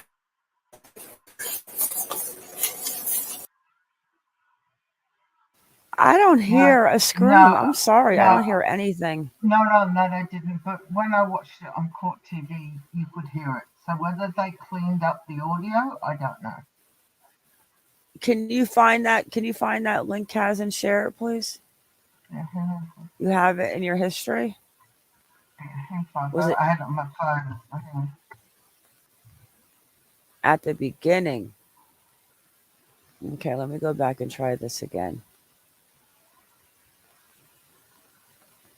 At the beginning, let's see.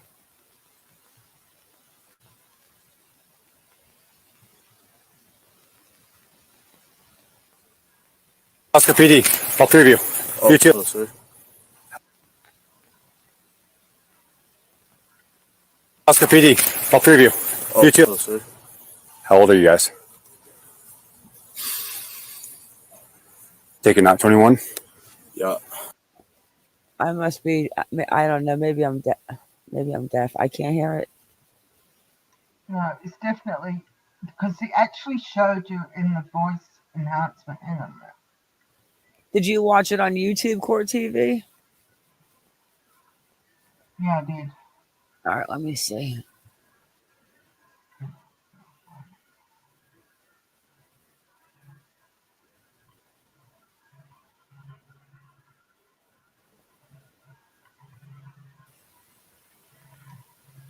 All right, from 3 days ago. Is it Vinny? Yeah, it's Vinny, yeah. All right, let's see, guys. Closing arguments, and it's 1 month. It has been a month since those 4 students out at the University of Idaho were stabbed and Be right killed. back. I gotta use the little Mass girl's murder. room. Okay. 1 month later, we have no arrest. We have no suspects.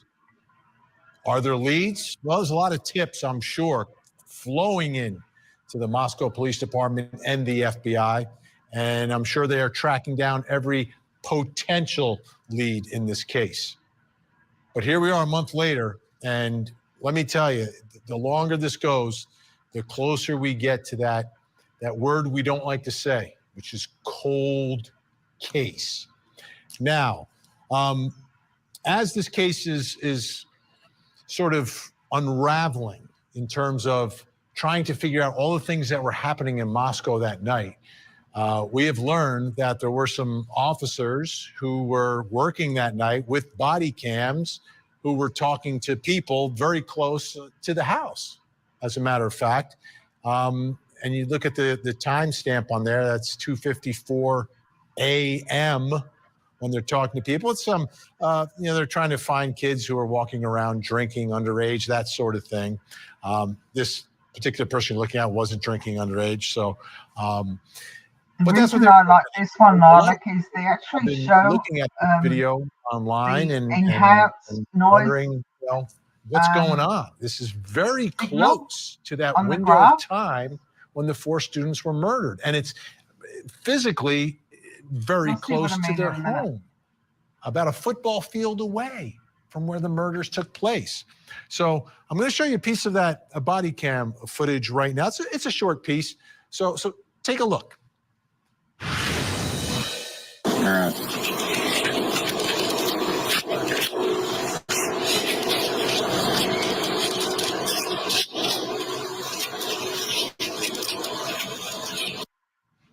All right, did you notice anything?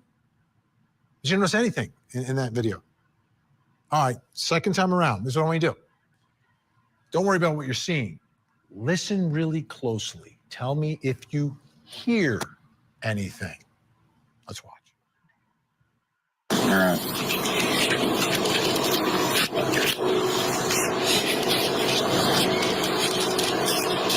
Really high. I'm leaning in. Even though it's right here, I'm like leaning in. Okay. A lot of people are talking about this online, like people do online, trying to find any potential clue. This particular piece of video is from about 3:12 a.m. Okay? 3:12 a.m. Some people say that they hear a scream faintly in the background or something that sounds like a potential scream. Take another listen and pay attention to the video because we're going to show you when this alleged sound is heard. Let's watch. All right.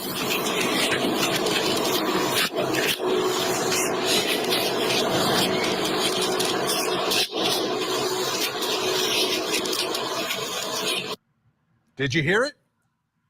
When the waves went red? It's fast. It's super fast and it's super faint. Is that the scream? If so, 312. That would be huge for investigators, if that's what it is. I mean, Sorry, Ma, I just wanted to respond to Lilac. Lilac, that stop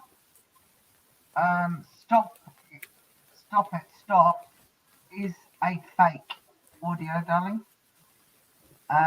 It's been proven to be fake. I'm sorry to tell you. It was manipulated audio by another YouTuber who's been shown to be it's fake. So unfortunately, that's not factual. I mean, I'm not gonna say if I hear her scream or not. It's ever so faint. It is faint, but you can definitely hear something in the background. But it is ever so faint.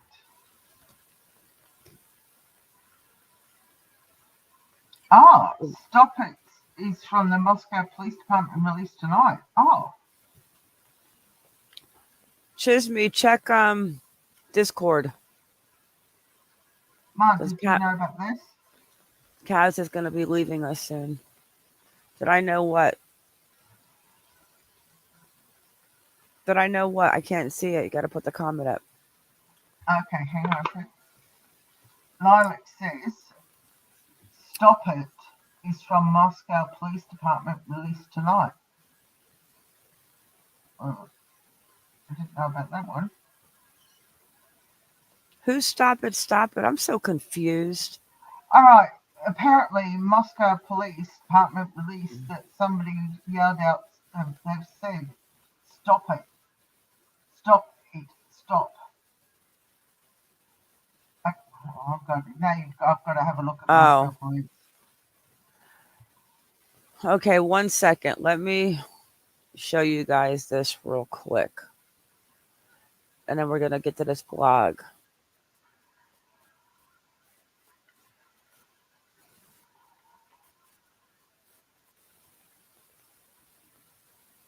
Okay, so Ikmel was on News Nation, and he's going to show you real quick how he debunked the scream from that. What's his name? Jonathan? I don't even know his name. Joseph Morris. Yeah. So Ikmel was on News Nation, and he's going to explain the scream. You know, oh my gosh. Oh my gosh. I was on News Nation last night, and I'm going to play that full video for you, permission. And I just want to say thank you to Ashley Banfield and News Nation for having me on, as well as Michelle, that was just super kind, talking to me and connecting me. And check out my sponsor, DataSeal.io, a service that I use and trust to protect myself and family. Your information. Okay. People search websites.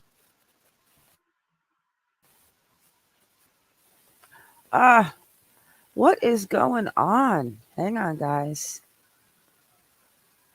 Jeez Louise. I was on News Nation last night, and I'm going to play that full video for you. I got permission, and I just want to say thank you to Ashley Banfield and News Nation for having me on, as well as Michelle, that was just super kind, talking to me and connecting me. And check out my sponsor, dataseal.io, a service that I...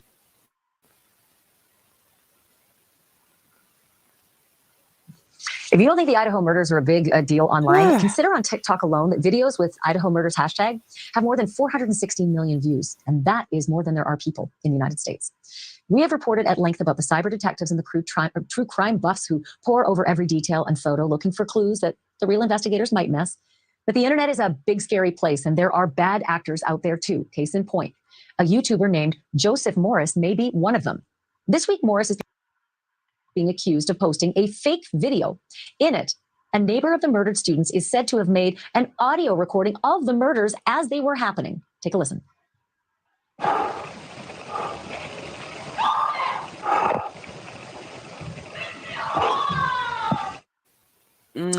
That is really alarming stuff, if it's real. But something is fishy, and the cyber sleuth community thought so too. And as soon as they started asking questions about that video, poof, Joseph Morris deleted the video. But not before more than 270,000 of his YouTube subscribers had seen it. One man decided to call Morris out.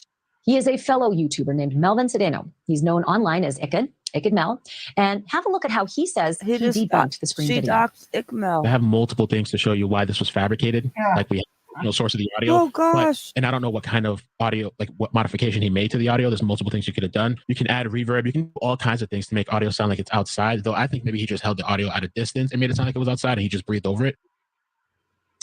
Cedeno says that Morris took the audio from another YouTuber, added the breathing sounds, and then manipulated the result to make it seem like it came from a distance. Cedeno also accuses Joseph Morris of fabricating the online news story. Who made the screen video? It's believable. And this isn't the first time that Joseph Morris has been accused of meddling in a high-profile murder case. Back in September.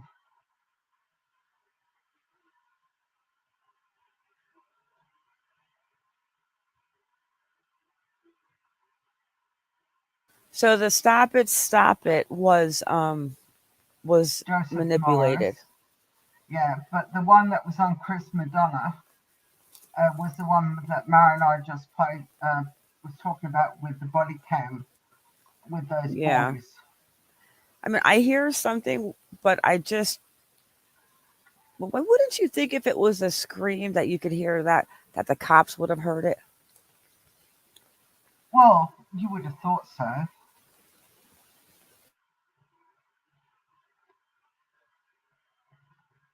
You would have thought so.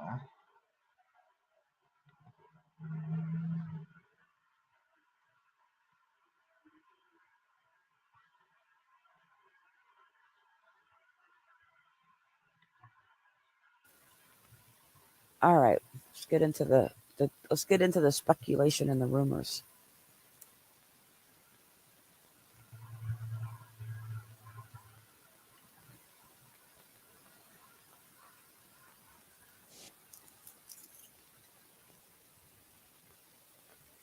Do you guys follow Ted Bauer?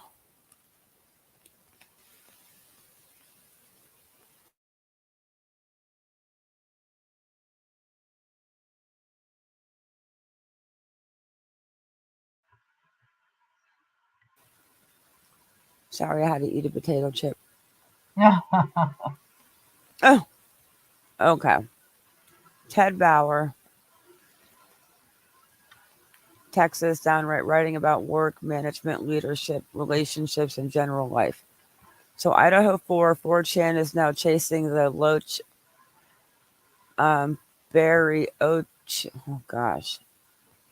Barochua narrative. So these rumors now seem to be everywhere, and these are what we read last night. I don't think I could handle reading these again. But Kaz, this is them talking about. Yeah, I've read all these. Yeah. You read these about the fight night? Yeah, Because I sent them and about to the you. little balls or something, the shriveled balls. Yeah, I sent all these to you in Discord. Okay, well, that's what that is. Hmm. Okay, so. Because I sent you the unredacted ones. Yeah, we showed those. Hmm. So this one is, these rumors now seem to be everywhere. I'm just going to call him Barry. Barry is the one pictured above. Dave Loach is his boy, and perhaps internet gossip his lover. They had beef with Ethan. A lot of this comes from undocumented 4chan discussion like these. The confusing part of the Loach and Barry rumors is that Ethan and Xana were on the second floor. We know that part is confirmed fact. So why not enter on the second, kill them, and then exit again? The only helpful swerve on this is Mads, targeted too, Madison Mogan, and the Titties Kaylee. Bad luck. If it somewhat checks out, but I also fell for this is what will happen on the final season of Breaking Bad. 4chan post once based on, I saw the scripts and it was completely wrong. You never know with this stuff. Both did restrict their Twitter, though. That might say something. It also could just be annoying to deal with a million internet detectives. Should also be noted 4chan is chasing the idea that Dylan, one of the surviving roommates, is transgender. Let me open up that feed real quick.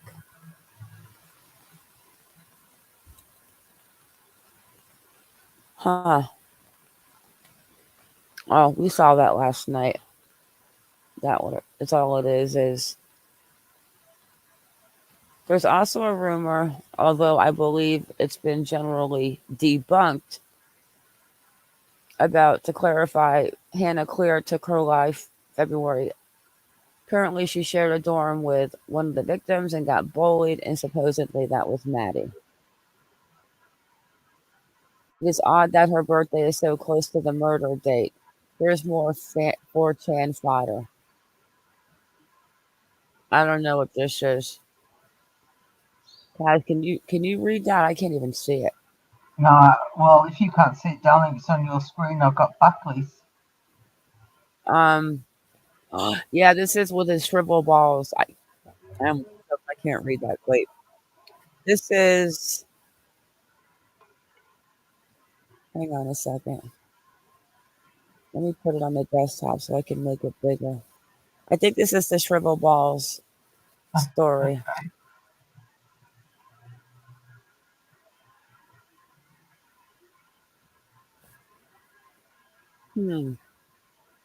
Oh.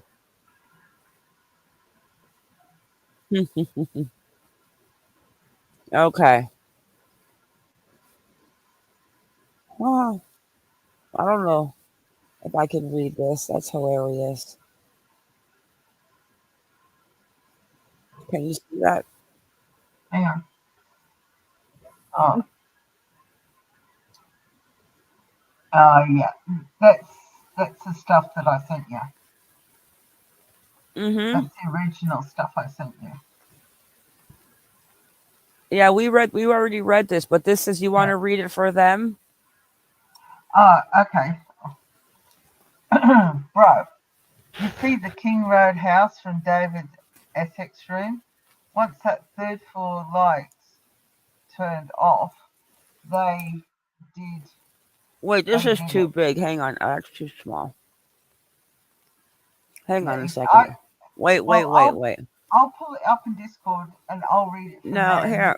Look in private chat. I sent you the link to that right there. Just that one piece. In private. Yeah, hey, Leisha. Okay. I can't read it. I'm gonna choke. I'm gonna actually bite down and eat some potato chips and pray I don't choke. I can't access the file. Okay. We got 20 minutes, Kazaboo. I know. It won't let me access the file, darling? I can read it from here. Guys, watch out. She's going to be talking about shriveled peanuts and raisins. All right. Do you want me to show the screen as well? Or just read it? No, you can just read it. Okay. Bro, you can see the King Road house from David Essex's room. Once that third floor light turned off, they did it. 90 minutes total, walk included. Talked about this shit at the Bishop's Keeley and Essex. Loach and he got in a fight that night. X allegedly talking shit. L had probs with Mads also. This shit's been brewing since fall rush last year, bro. I won't say the C word went quiet on SF 2 weeks before and after the deed. Barry's mum's paralegal, so he knows not to say SHIT. Loach cleared his SM. Had to take a dump, SX22. Oh so my gosh. How can you read that and not even like laugh? We're going to tell you, Kaz is going to tell you who Adam is after this, and then we're going to probably wrap it up. But how do you read that and not like choke laugh? Because I'm playing a part. If I don't do it as I'm playing a part in a play, I crack up, see. Junie, I couldn't do it. I would be laughing so hard, and then I'll start coughing. He talked about Loach taking roids and having his balls shriveled. Loach is pissed. Oh my God. Wanted X, but dumbass young'uns like E, tutors are assigned. Barry blew it with E. He's the second year fresher. Barry also self-conscious about his prick. Blood now talks empty shit. Barry and Loach talked about this shit in general for a while. Talked about they leaving cell phones behind on YouTube, autoplay, no pings, no guns, no too loud. Barry dead early Sunday mornings. Yes, Lilac. Barry even calls out shit media. Media said titties was target. That shit is false, bro. Titties bad luck. Targets were E and Matt. Oh my God, you're killing me. Never acknowledged Barry. Mad's right about one thing. He's a CUN. Look, should have also taken out Barry. That's that one. That's page 1.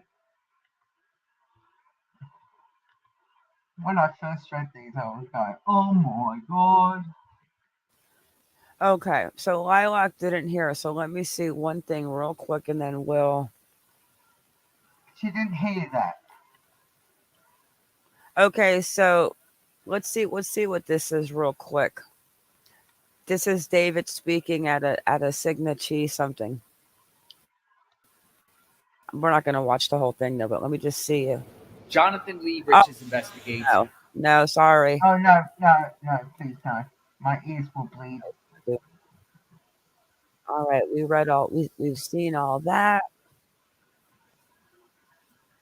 All right, let's just jump into Twitter real quick.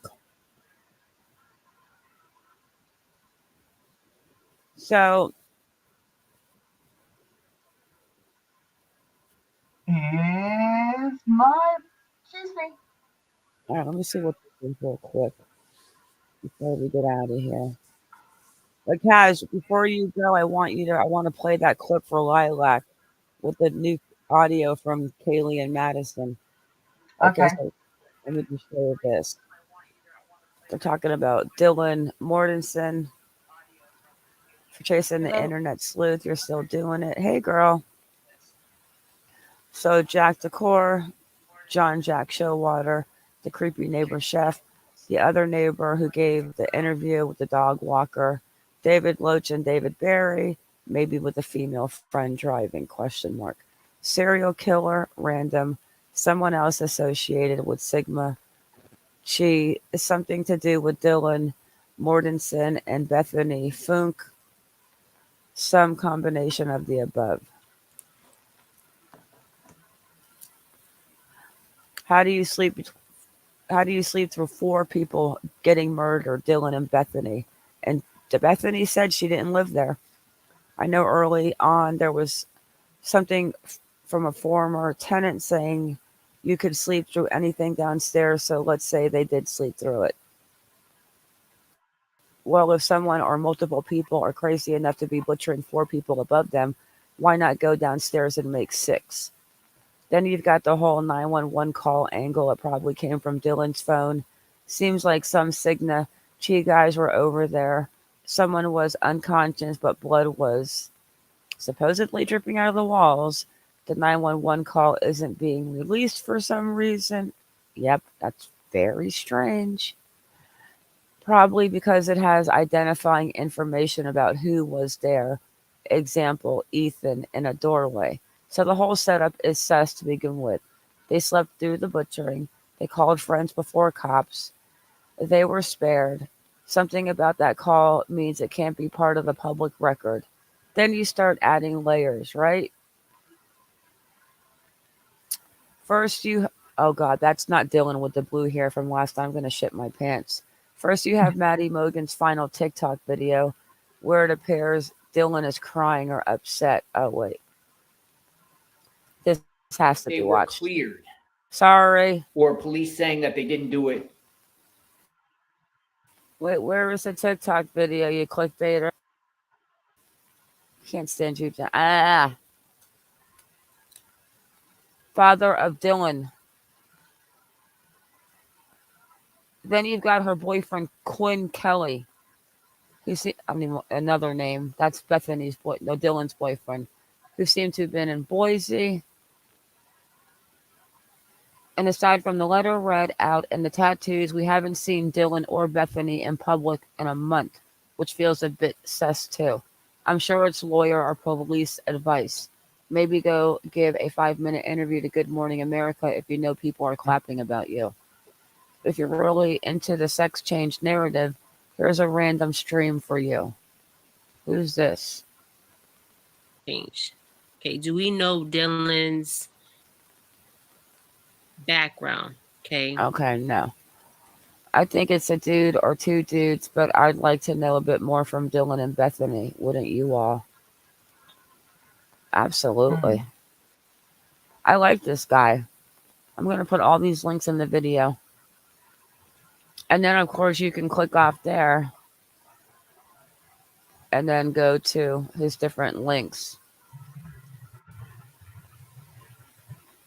So they're actually saying, which I don't give 2 shits, that Dylan had a sex change, but I don't think she looks to me like, look at this picture of her, like she's had a sex change. I mean, I don't think so. What do you guys think? Do you think she looks like she's transgender? These days, it's a bit hard to tell because there's so many operations. I knew you were going to say that. Why? It's true. Hey, Chisme, baby. You can have your Adam's apple removed, shaved down. You can have your jawline. But how? But she's like 20. But she's 20 years old. You can have this started at 16. Okay. Lilac. So the new thing that's out is there is new video of Nina, Maddie the guys and do Kaylee. have Adam's apple, but you can have them removed. Sorry, Mark. Yeah, but she's no, you're good. But she's so like, I'll just put her in picture. You can kiss my freaking ass. Yeah. She's petite. That doesn't make any difference. Female hormones does a lot. There's some guys who are transgender and they look better than some just normal everyday girls who've been born girls. I'm so jealous. I'm so jealous.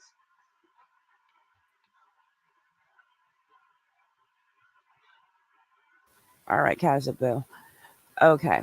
So the latest out is that they have more surveillance footage of when they were walking past a business. They will not show the actual video, but they're showing you a still shot of them.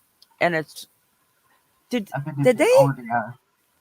they tell us how long before they showed up at the food truck that this was taken? No, they just said it was on the way to the food truck. Yeah, they haven't. They're not releasing that for some strange reason. It will probably come out sooner than later. But so this is it. Anyone that came in late. So listen carefully. It's Kylie and Maddie, and the guy that everyone is saying is Showwater from the food truck that was creeping with them. Well, obviously he wasn't creeping them because he was with them earlier in the night. So listen to what they say. You know what? Why do you got to be such a... I can't stand this.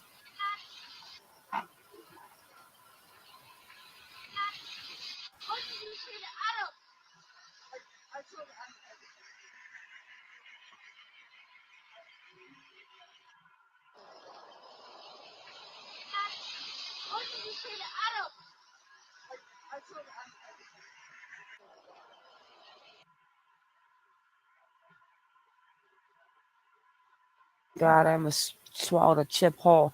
In the very beginning, she's saying the person's name as she's asking it. Maddie, did she say Jack? Oh no, listen to it's right. I mean, as soon as I hit play, she calls out a name. Just listen again. I'm gonna have to slow it. Listen, right? No, Maddie. Yes. No. Listen carefully. I'm gonna slow it down if I can. Why can't I just pause it and it stays on the damn screen? Guys, listen carefully. Let me shut up. Let me put my mic down. Before Adam. Before she says, "What did you tell Adam?" And then you hear, "I told him everything." She says a name before all of that. Just listen. I heard it loud and clear.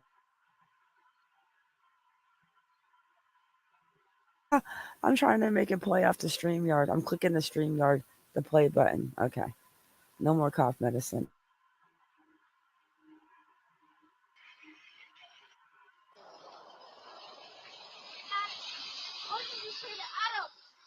She definitely said Maddie, Dal. Yeah, she says, Maddie, what did you say to Adam?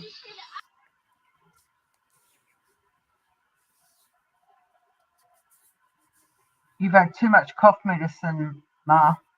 Oh no, I heard it loud and clear there. I knew she was saying a name, so it's Maddie.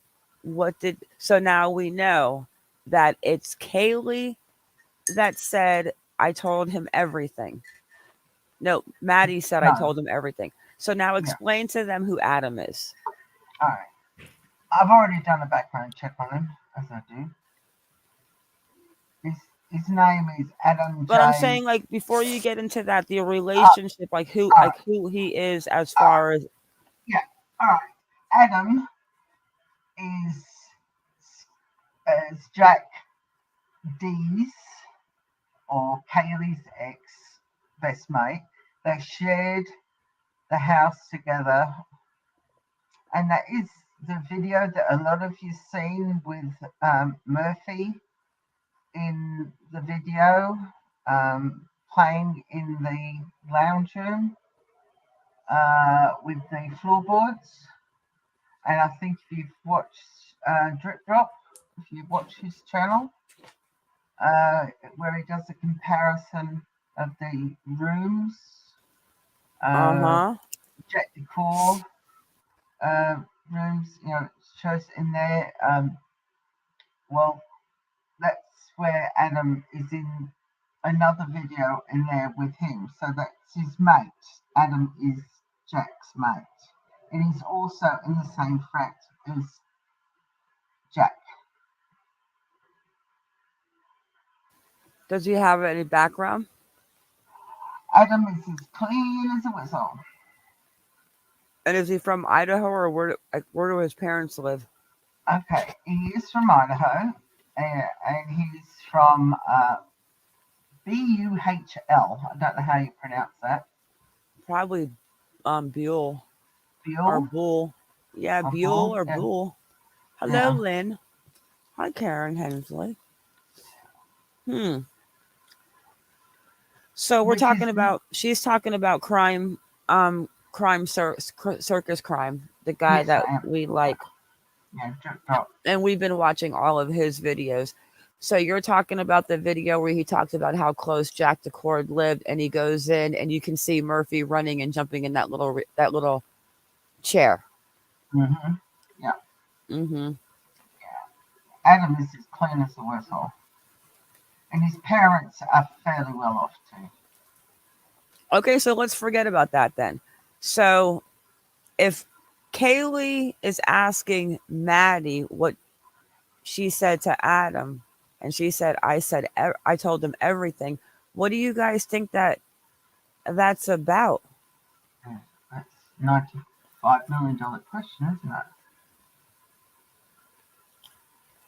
See, Nina, I'm not saying Jack D killed them. I'm not saying that. See, I go back to Jack D being a possible suspect now because of this new information and the fact that Murphy was tucked away and he was not touched. Now that one has me intrigued. That always has me intrigued. Why would a serial killer be so caring enough to put a dog away in a room that wouldn't get hurt or wouldn't get messed up with any hey Fiona bodily fluids in a room like that? A normal serial killer wouldn't do that. He wouldn't give a damn about a dog. That's always concerned me. Well, not concerned me, but perplexed me, I should say.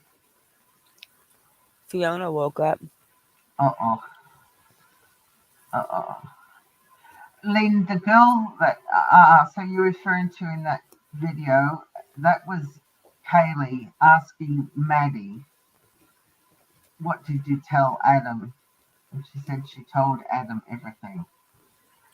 No, well, serial killer might not be the right terminology, Nina. It is a person that is not well to do that. But the terminology, if you look at the FBI, killing more than 4 people is classed as a mass murderer. Yes, it probably is an incel, Nina. I agree with this. I do agree with that. You want to say hi? Oh, here we come with the cutie pie.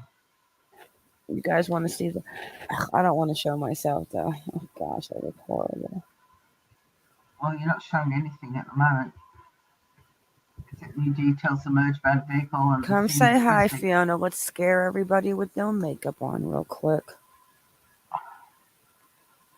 Maybe I can try to stay out of the camera. Say hi. We can't see anything, do you? Oh, we go. Hang on.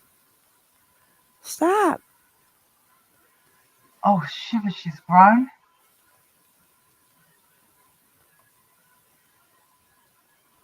Say hello, Fiona. She's so cute.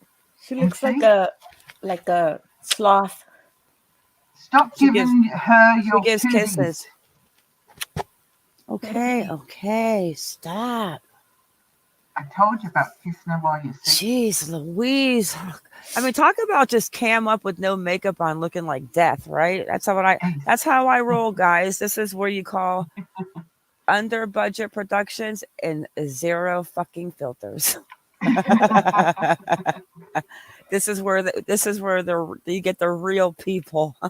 Exactly. Girl, you look beautiful. She always looks beautiful, even when she's sick.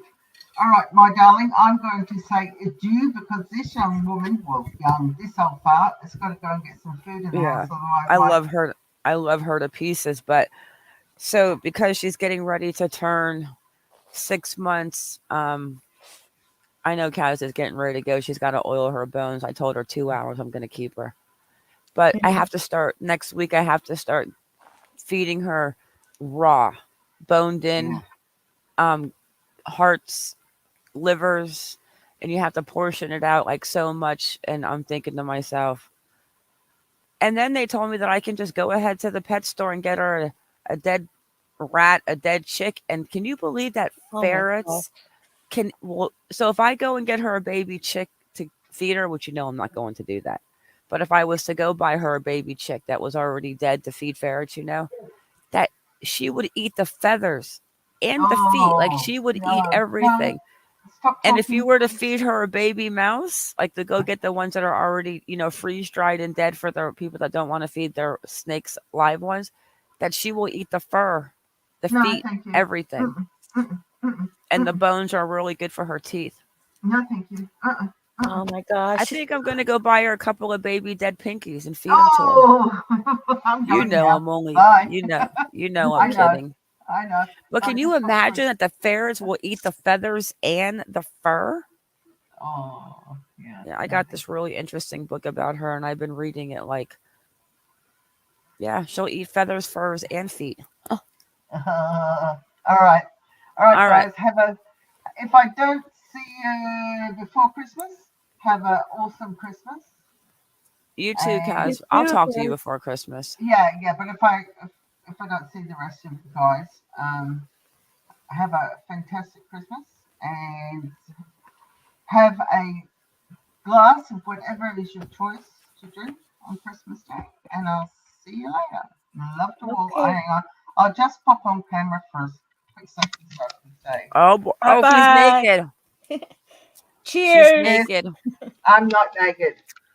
Ooh, sexy. Bye, beautiful. Bye. Merry Christmas. Merry Christmas. Raybird, are you serious? Yeah, I heard about that. They're vicious little things, as cute as they are. Yep. Oh my gosh. Her tiny mink ate the huge rooster. I mean, considering those little mice that I was catching in the beginning, now they're completely gone.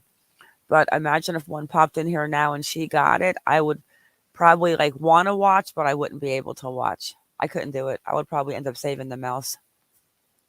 Yeah, Cupcake was eating a mouse. Poor thing. He was. What? Yeah, when I went back home to take care of my daddy, they had some rats, so I set up a bunch of traps, and one got caught, and I heard it crying like that, and then I saw Cupcake eating it. Disgusting. Yep. I'll tell you what, guys. I mean, the dog throws me off. This new video about telling what did you tell Adam? I told Adam everything, and that to me is probably, oh shit, Adam's if Adam is Jack's Decora's best friend, then maybe Kaylee was a little upset with the fact, thinking, oh shit, he's gonna find out, whatever the case may be. But do I think that's gonna enrage him to go over and knife his ex-girlfriend, her best friend, and to Ethan? And I just don't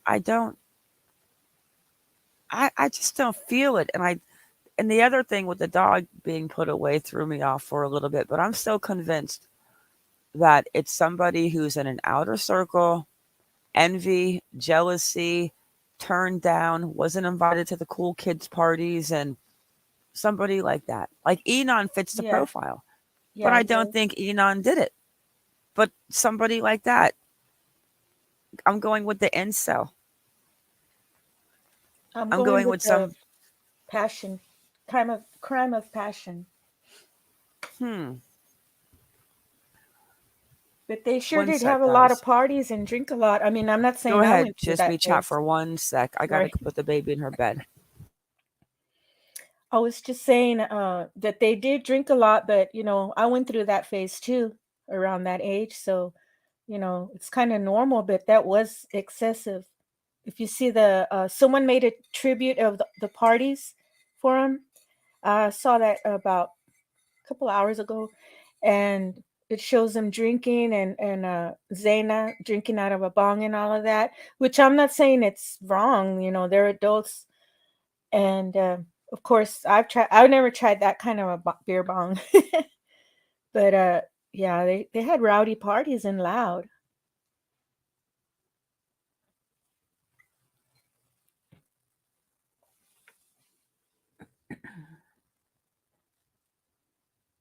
Oh, the Patty in Pink says, I don't think Jack D did it. I agree with Chance stuff.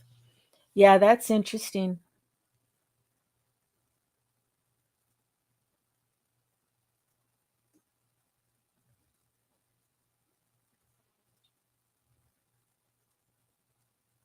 Yeah, Seashell's prosperity.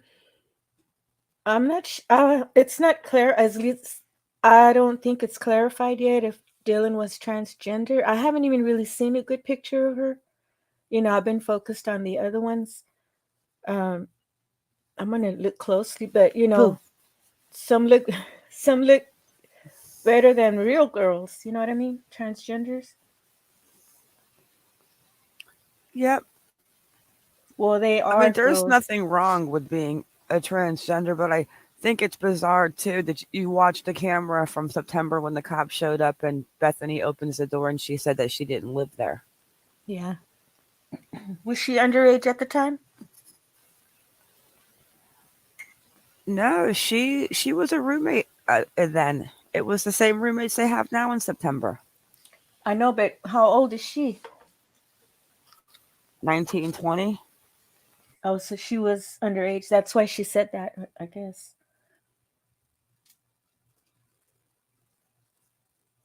All right, let's see what's going on with this.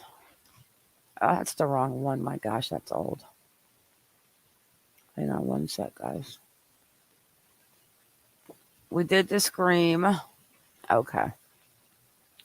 The death row inmate talking about the guy was probably, and I still think that the guy was in the house. I know that's creepy, but that's what I think.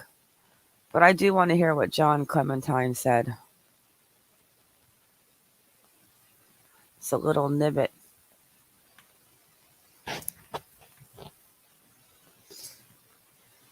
Oh wait, this is.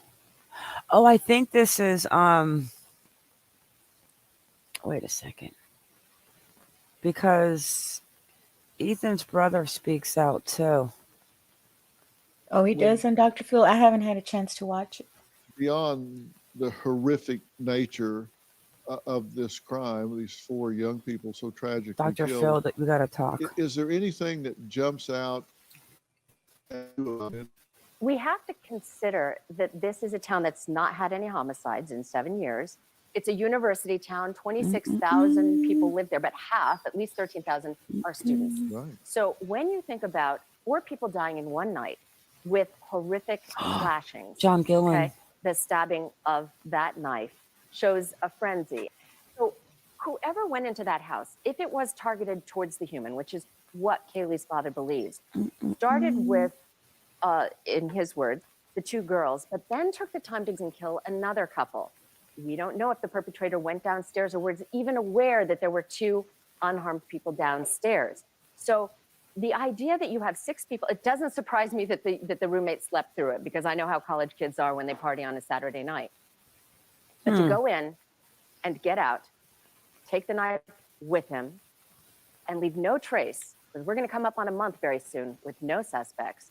What stands out the most is that I would have guessed this was I think he was circle, locked in somebody who knew Kaylee's these girls. room. I think Kaylee and Maddie were probably the targets if it was indeed targeted. I And agree. I would have thought that they would have a suspect by now, that they would have an arrest by now. And as time goes I on, Dr. agree. Phil, I am more and more convinced that this could be a random stranger, something like the Gainesville Ripper that we saw in Florida 30 years ago. Right. As time Oh, passes, Nina, we watched the odds him. of that being true do increase. Well, one of the things that I've most texted people Inan. He don't texted know, me back. and you guys correct me if I'm wrong, but the statistics I look at from the He's FBI strange. is that about 50% of the murders don't ever get solved. And people think, are you kidding me with DNA and all of that? But is that It still is an John accurate number? Gillian.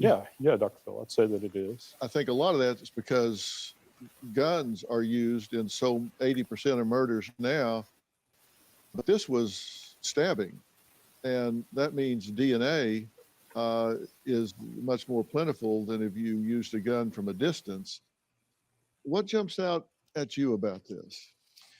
I see a rage killing. I and love see I love somebody him. that potentially could have started with Kaylee. That's probably why you would see Rage. deeper impacts or more ferocious types of knife stabbing wounds.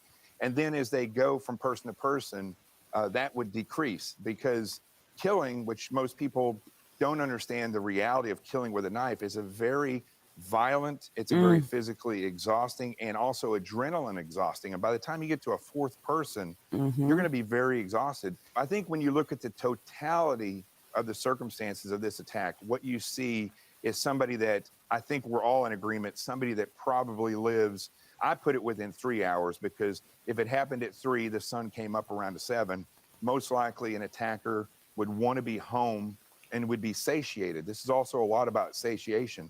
So the person was probably satiated, exhausted, and didn't want to be out after the sun came up. Wow. Mm-hmm. Every time he speaks about it, he says he always gives that 3 hours away.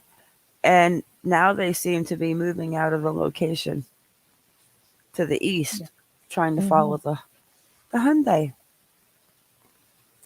I don't know. Yeah, he didn't accuse the father, Alexander. What he said was, when he was talking to a chief friend of him, and then he told the chief what was going on, the chief told him that he would have been his number one suspect. I like him, though. Yeah, I like him. I like most of them. I haven't met one that expert that I don't like. I like them all. Right. And plus, I'm learning from them. But Ryan Rich says Dylan's room was directly below Zaina's room and posted pics of her and Kaylee around the same time of the murder. So she must have been awake then. So Dylan posted pictures of Dylan and Kaylee around the same time, around 3. Who said that? Ryan Rich on the chat. Where are those? I didn't see those posts.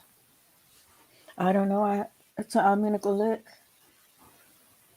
I'm sure most of you have seen this video, but Brian's showing a pathway that goes up on the side of the house where the creeper probably hung out. I know you don't. It's hard for us to watch JLR, but he did I did watch a video, and he's walking around the whole neighborhood, and it's really good. Yeah, I'm not watching JLR. Well, can you just watch No, I can't do it. Breaking news! Breaking news! I can't do it. Back of the parking He walks lot all the way around to the very back corner. Brian's gonna walk us and then drive us. There's this trail right here. And you can tell that other people have walked on it before because the snow is packed down and there's footprints. So possibly students walking up to the neighborhood up above. Come around the trail here. It sort of loops around right by the backyard. Through the trees right here. To this fence line.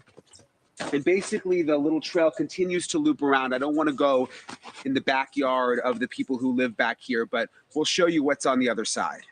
Okay, so we're up on the road back behind the house. This house behind me, that path that I showed you, that path connects to the backyard of this house. And there's really a whole other neighborhood up here. We're going to show you.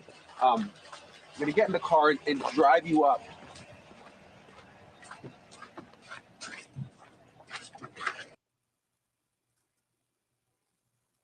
And just show you what's up here, because it's interesting. You've got the neighborhood down below where the apartments are, the college students. But up here, if you came up that path, you could have parked up here somewhere. Pan this way and show you. When you come around this corner, there's an intersection here. That's a dead-end street that way. This way is not a dead-end street. This is Ridge Road. So Valenta Drive we were on, this is Ridge Road. You see there's a whole other neighborhood up here. Ton of houses. And that area down below connects to this whole area up here. Okay. No, I don't like. I just do not care for JLR. I do not like. Actually, the one that really threw me off was what he did in the Michael Vaughn case. Oh, I don't know anything about that one. Yeah, I just don't. I just don't like him. I just heard about him since recently, since someone does that impersonation. So I went and watched. Yeah, Doug from No Thanks. Breaking news. I'm just not a fan of JLR. I've been seeing him since the Gabby Batista. Oh, yeah, he was hanging out with Molly and them, I think. Well, him and Olivia and Bullhorn Betty are friends. They're all from Florida. He's been out there a long time now. He's out there at in that neighborhood. He's been there. Well, I've just watched a few videos. And he's been out there since the beginning, I think.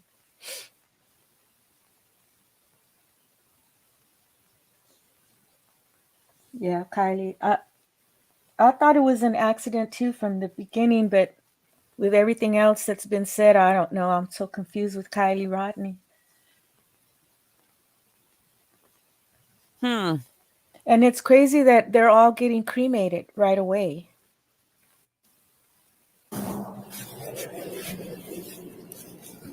Copy. I'll bring him over and write out one myself.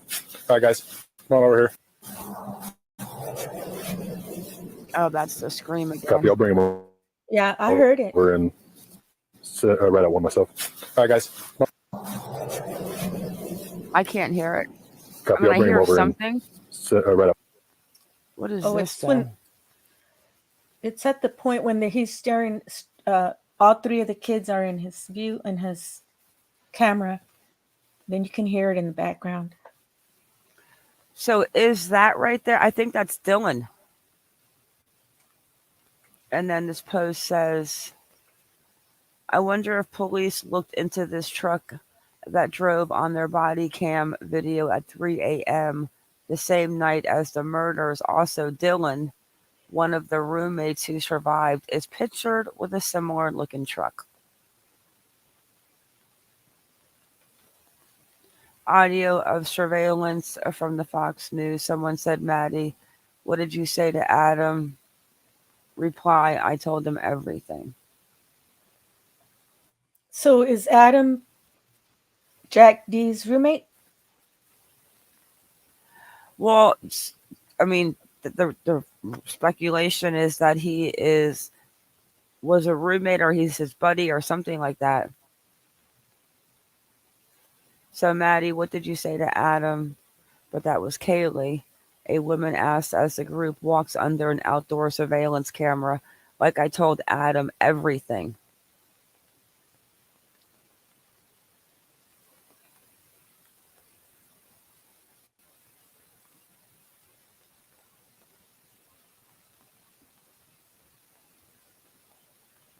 All right, here's the new press release.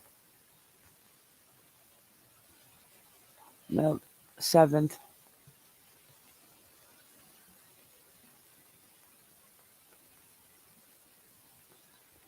Yep, guys, it's all about the new audio.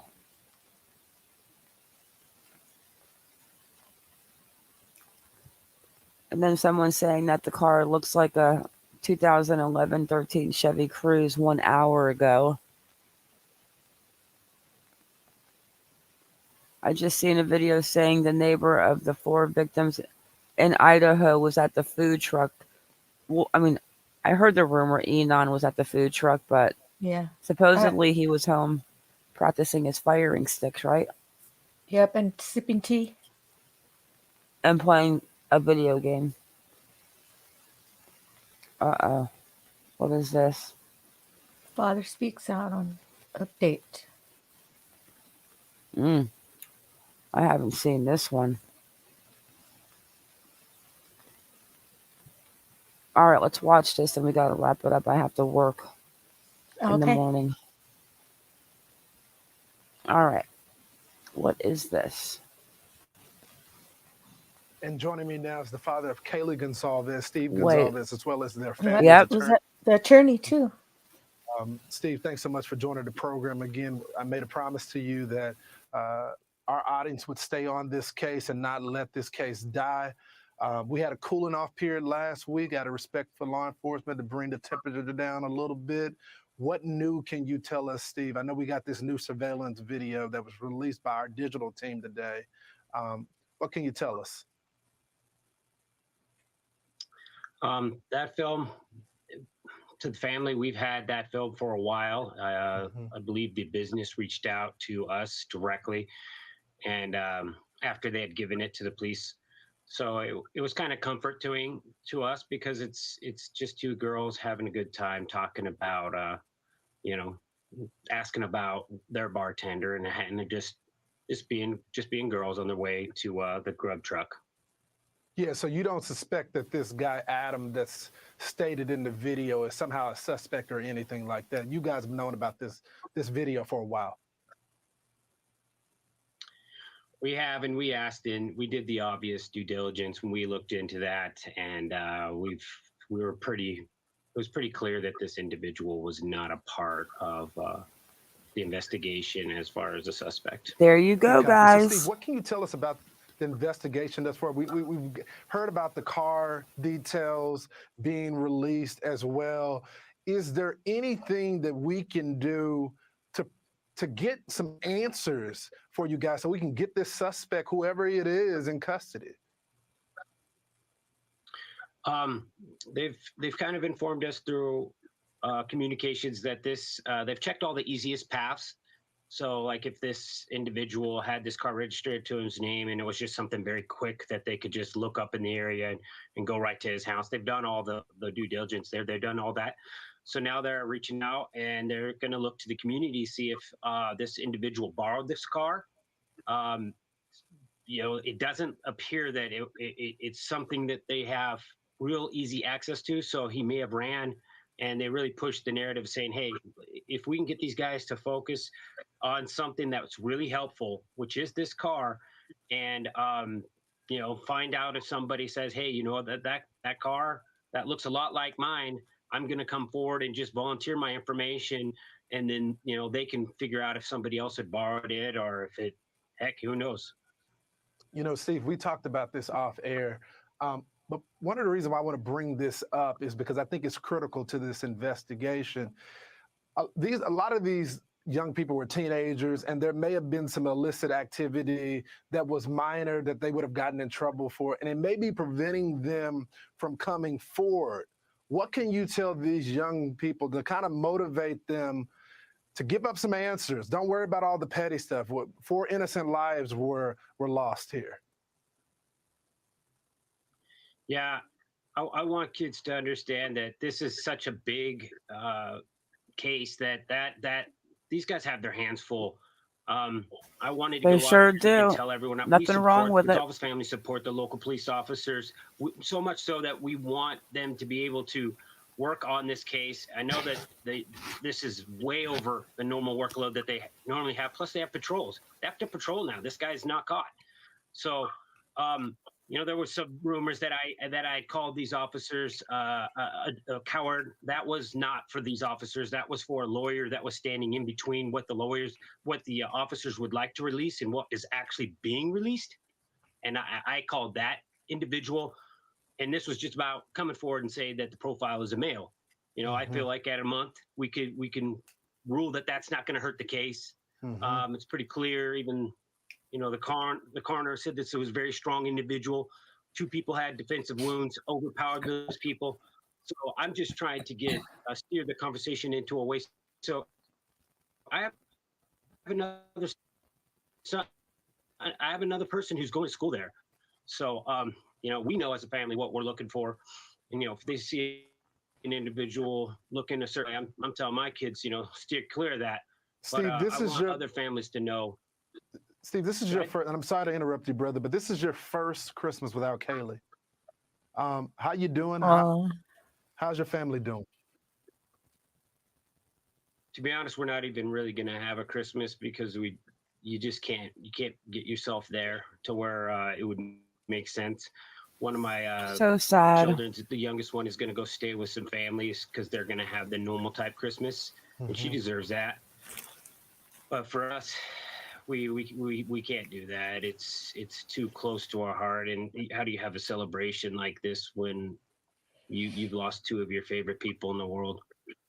Yeah, brother, we continue to pray for you, our audience as well. Thank you so much for joining the program. Thank you, sir.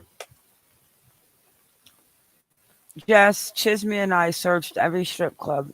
Actually, there is a strip club that is up in the Eileen area where she comes from, Eileen. But I'm not sure. But look, I just found a picture. Okay, look at this picture, and then we're going to have to wrap this up. We've got Jack on the left and Adam on the right.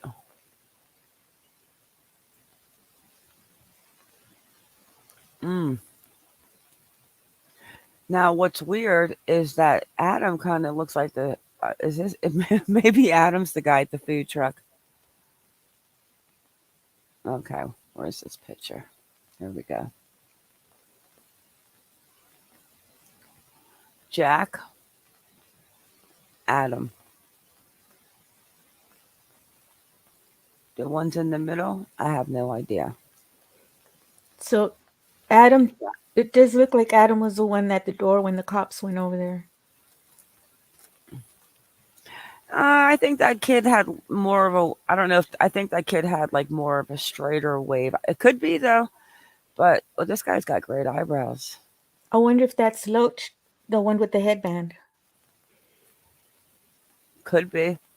Does Loach have a tattoo? I don't know. I need to send you some pictures that I found of one of the one of the frat brothers with a knife. And why don't you go ahead and share it right now?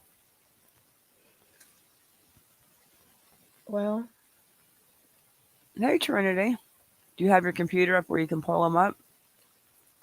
Yeah, I sent it to Discord. The one with the truck that was there, that black truck that was there around 3 a.m. Let me check it out. Let me see.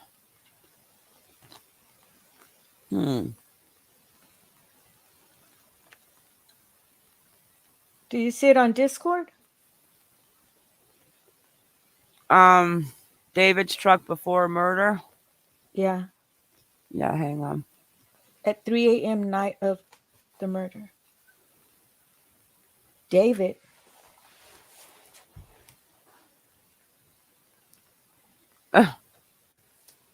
Yeah. Oh, yeah. It says David. I'm going to show you right now.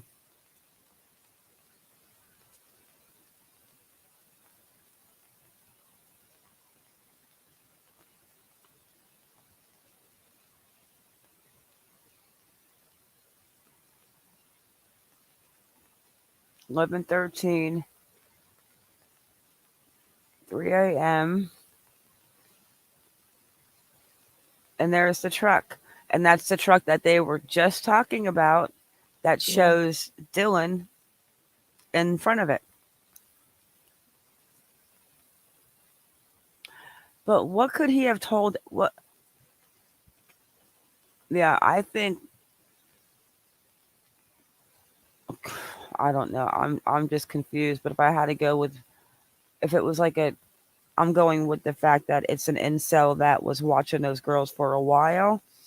And maybe Kaylee coming back into Trap Town and he saw her and maybe it just triggered him to think, I don't know. But I'll tell you what, Adam looks like the guy at the food truck. Hey, Danielle. I need to get a better look at him. Yeah, Danielle, it's interesting, the 4chan. But when you look at the hair and the curl and the bushiness of it, I mean, to me, I don't know where the speculation comes from that the guy at the food truck is allegedly Showwater. But hey, singing cat. Yeah, I don't know. They identify him as being not a person of interest but they do not say his name. But they also mention Decor, but they don't say his name. So I'm confused. They let some information out. They don't tell you the rest. Then the father is mad that he released the information into the public and the way things were reworded, and it's just a complete shit show. Oh, I meant to send the one picture of the guy with the knife, and I sent several to Discord, but I wanted you to see the one with that frat guy with the something I on don't his see head. that one.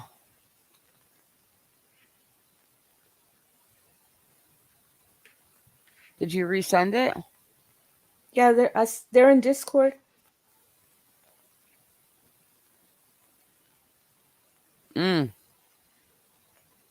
See it?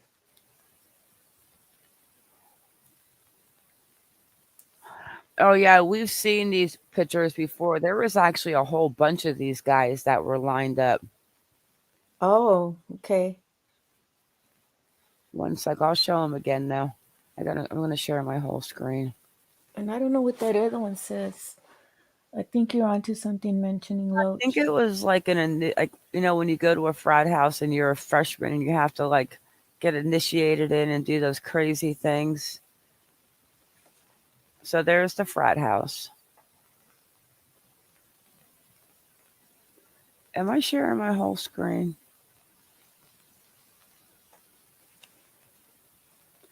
And then here's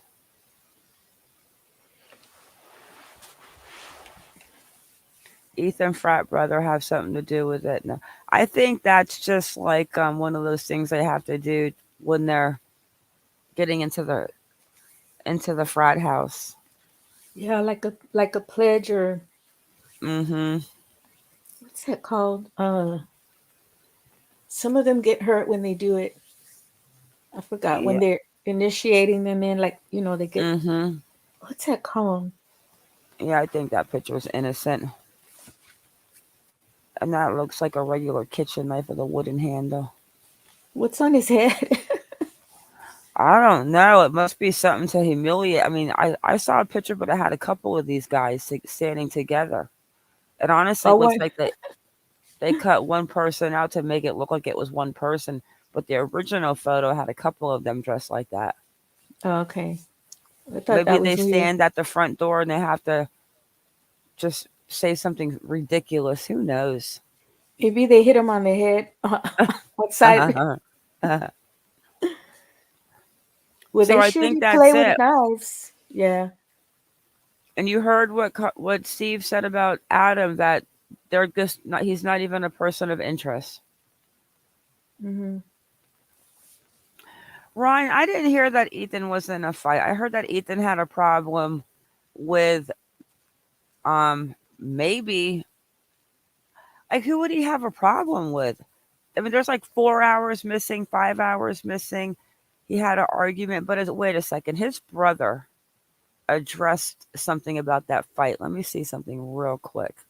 Oh yes, hazing. The hazing. Some people have died. Yeah, but isn't hazing like some type of drinking alcohol or something? Like, it's not like what we're thinking of. Whatever they decide, whatever they want you to do. Yeah, I think it's drinking. I'm looking. The brother, Ethan's twin, let me find it, came out and he said something about, one sec. Yeah, Ethan was making fun of David Loach because he takes steroids, or they say he takes steroids, and he says that his testicles were shriveled. So they had an You know argument what? about that, and then Zaina was. They said Zaina was in on it, and Maddie was in on it too. Did you That really was have to say that again? well. I try to say it in a different way, but either way, it sounds horrible. I think you just like to say that. Well, since I don't get to see it, I might as well say it. Yeah, the hazing is an initiation into the group. Kind of like blood in, blood out. But I'm saying, like, is that, I mean, who said, like, is that proof or is that just speculation? We're just talking about that. Now I know that Ethan's brother, maybe it was the older one. I know that one of them.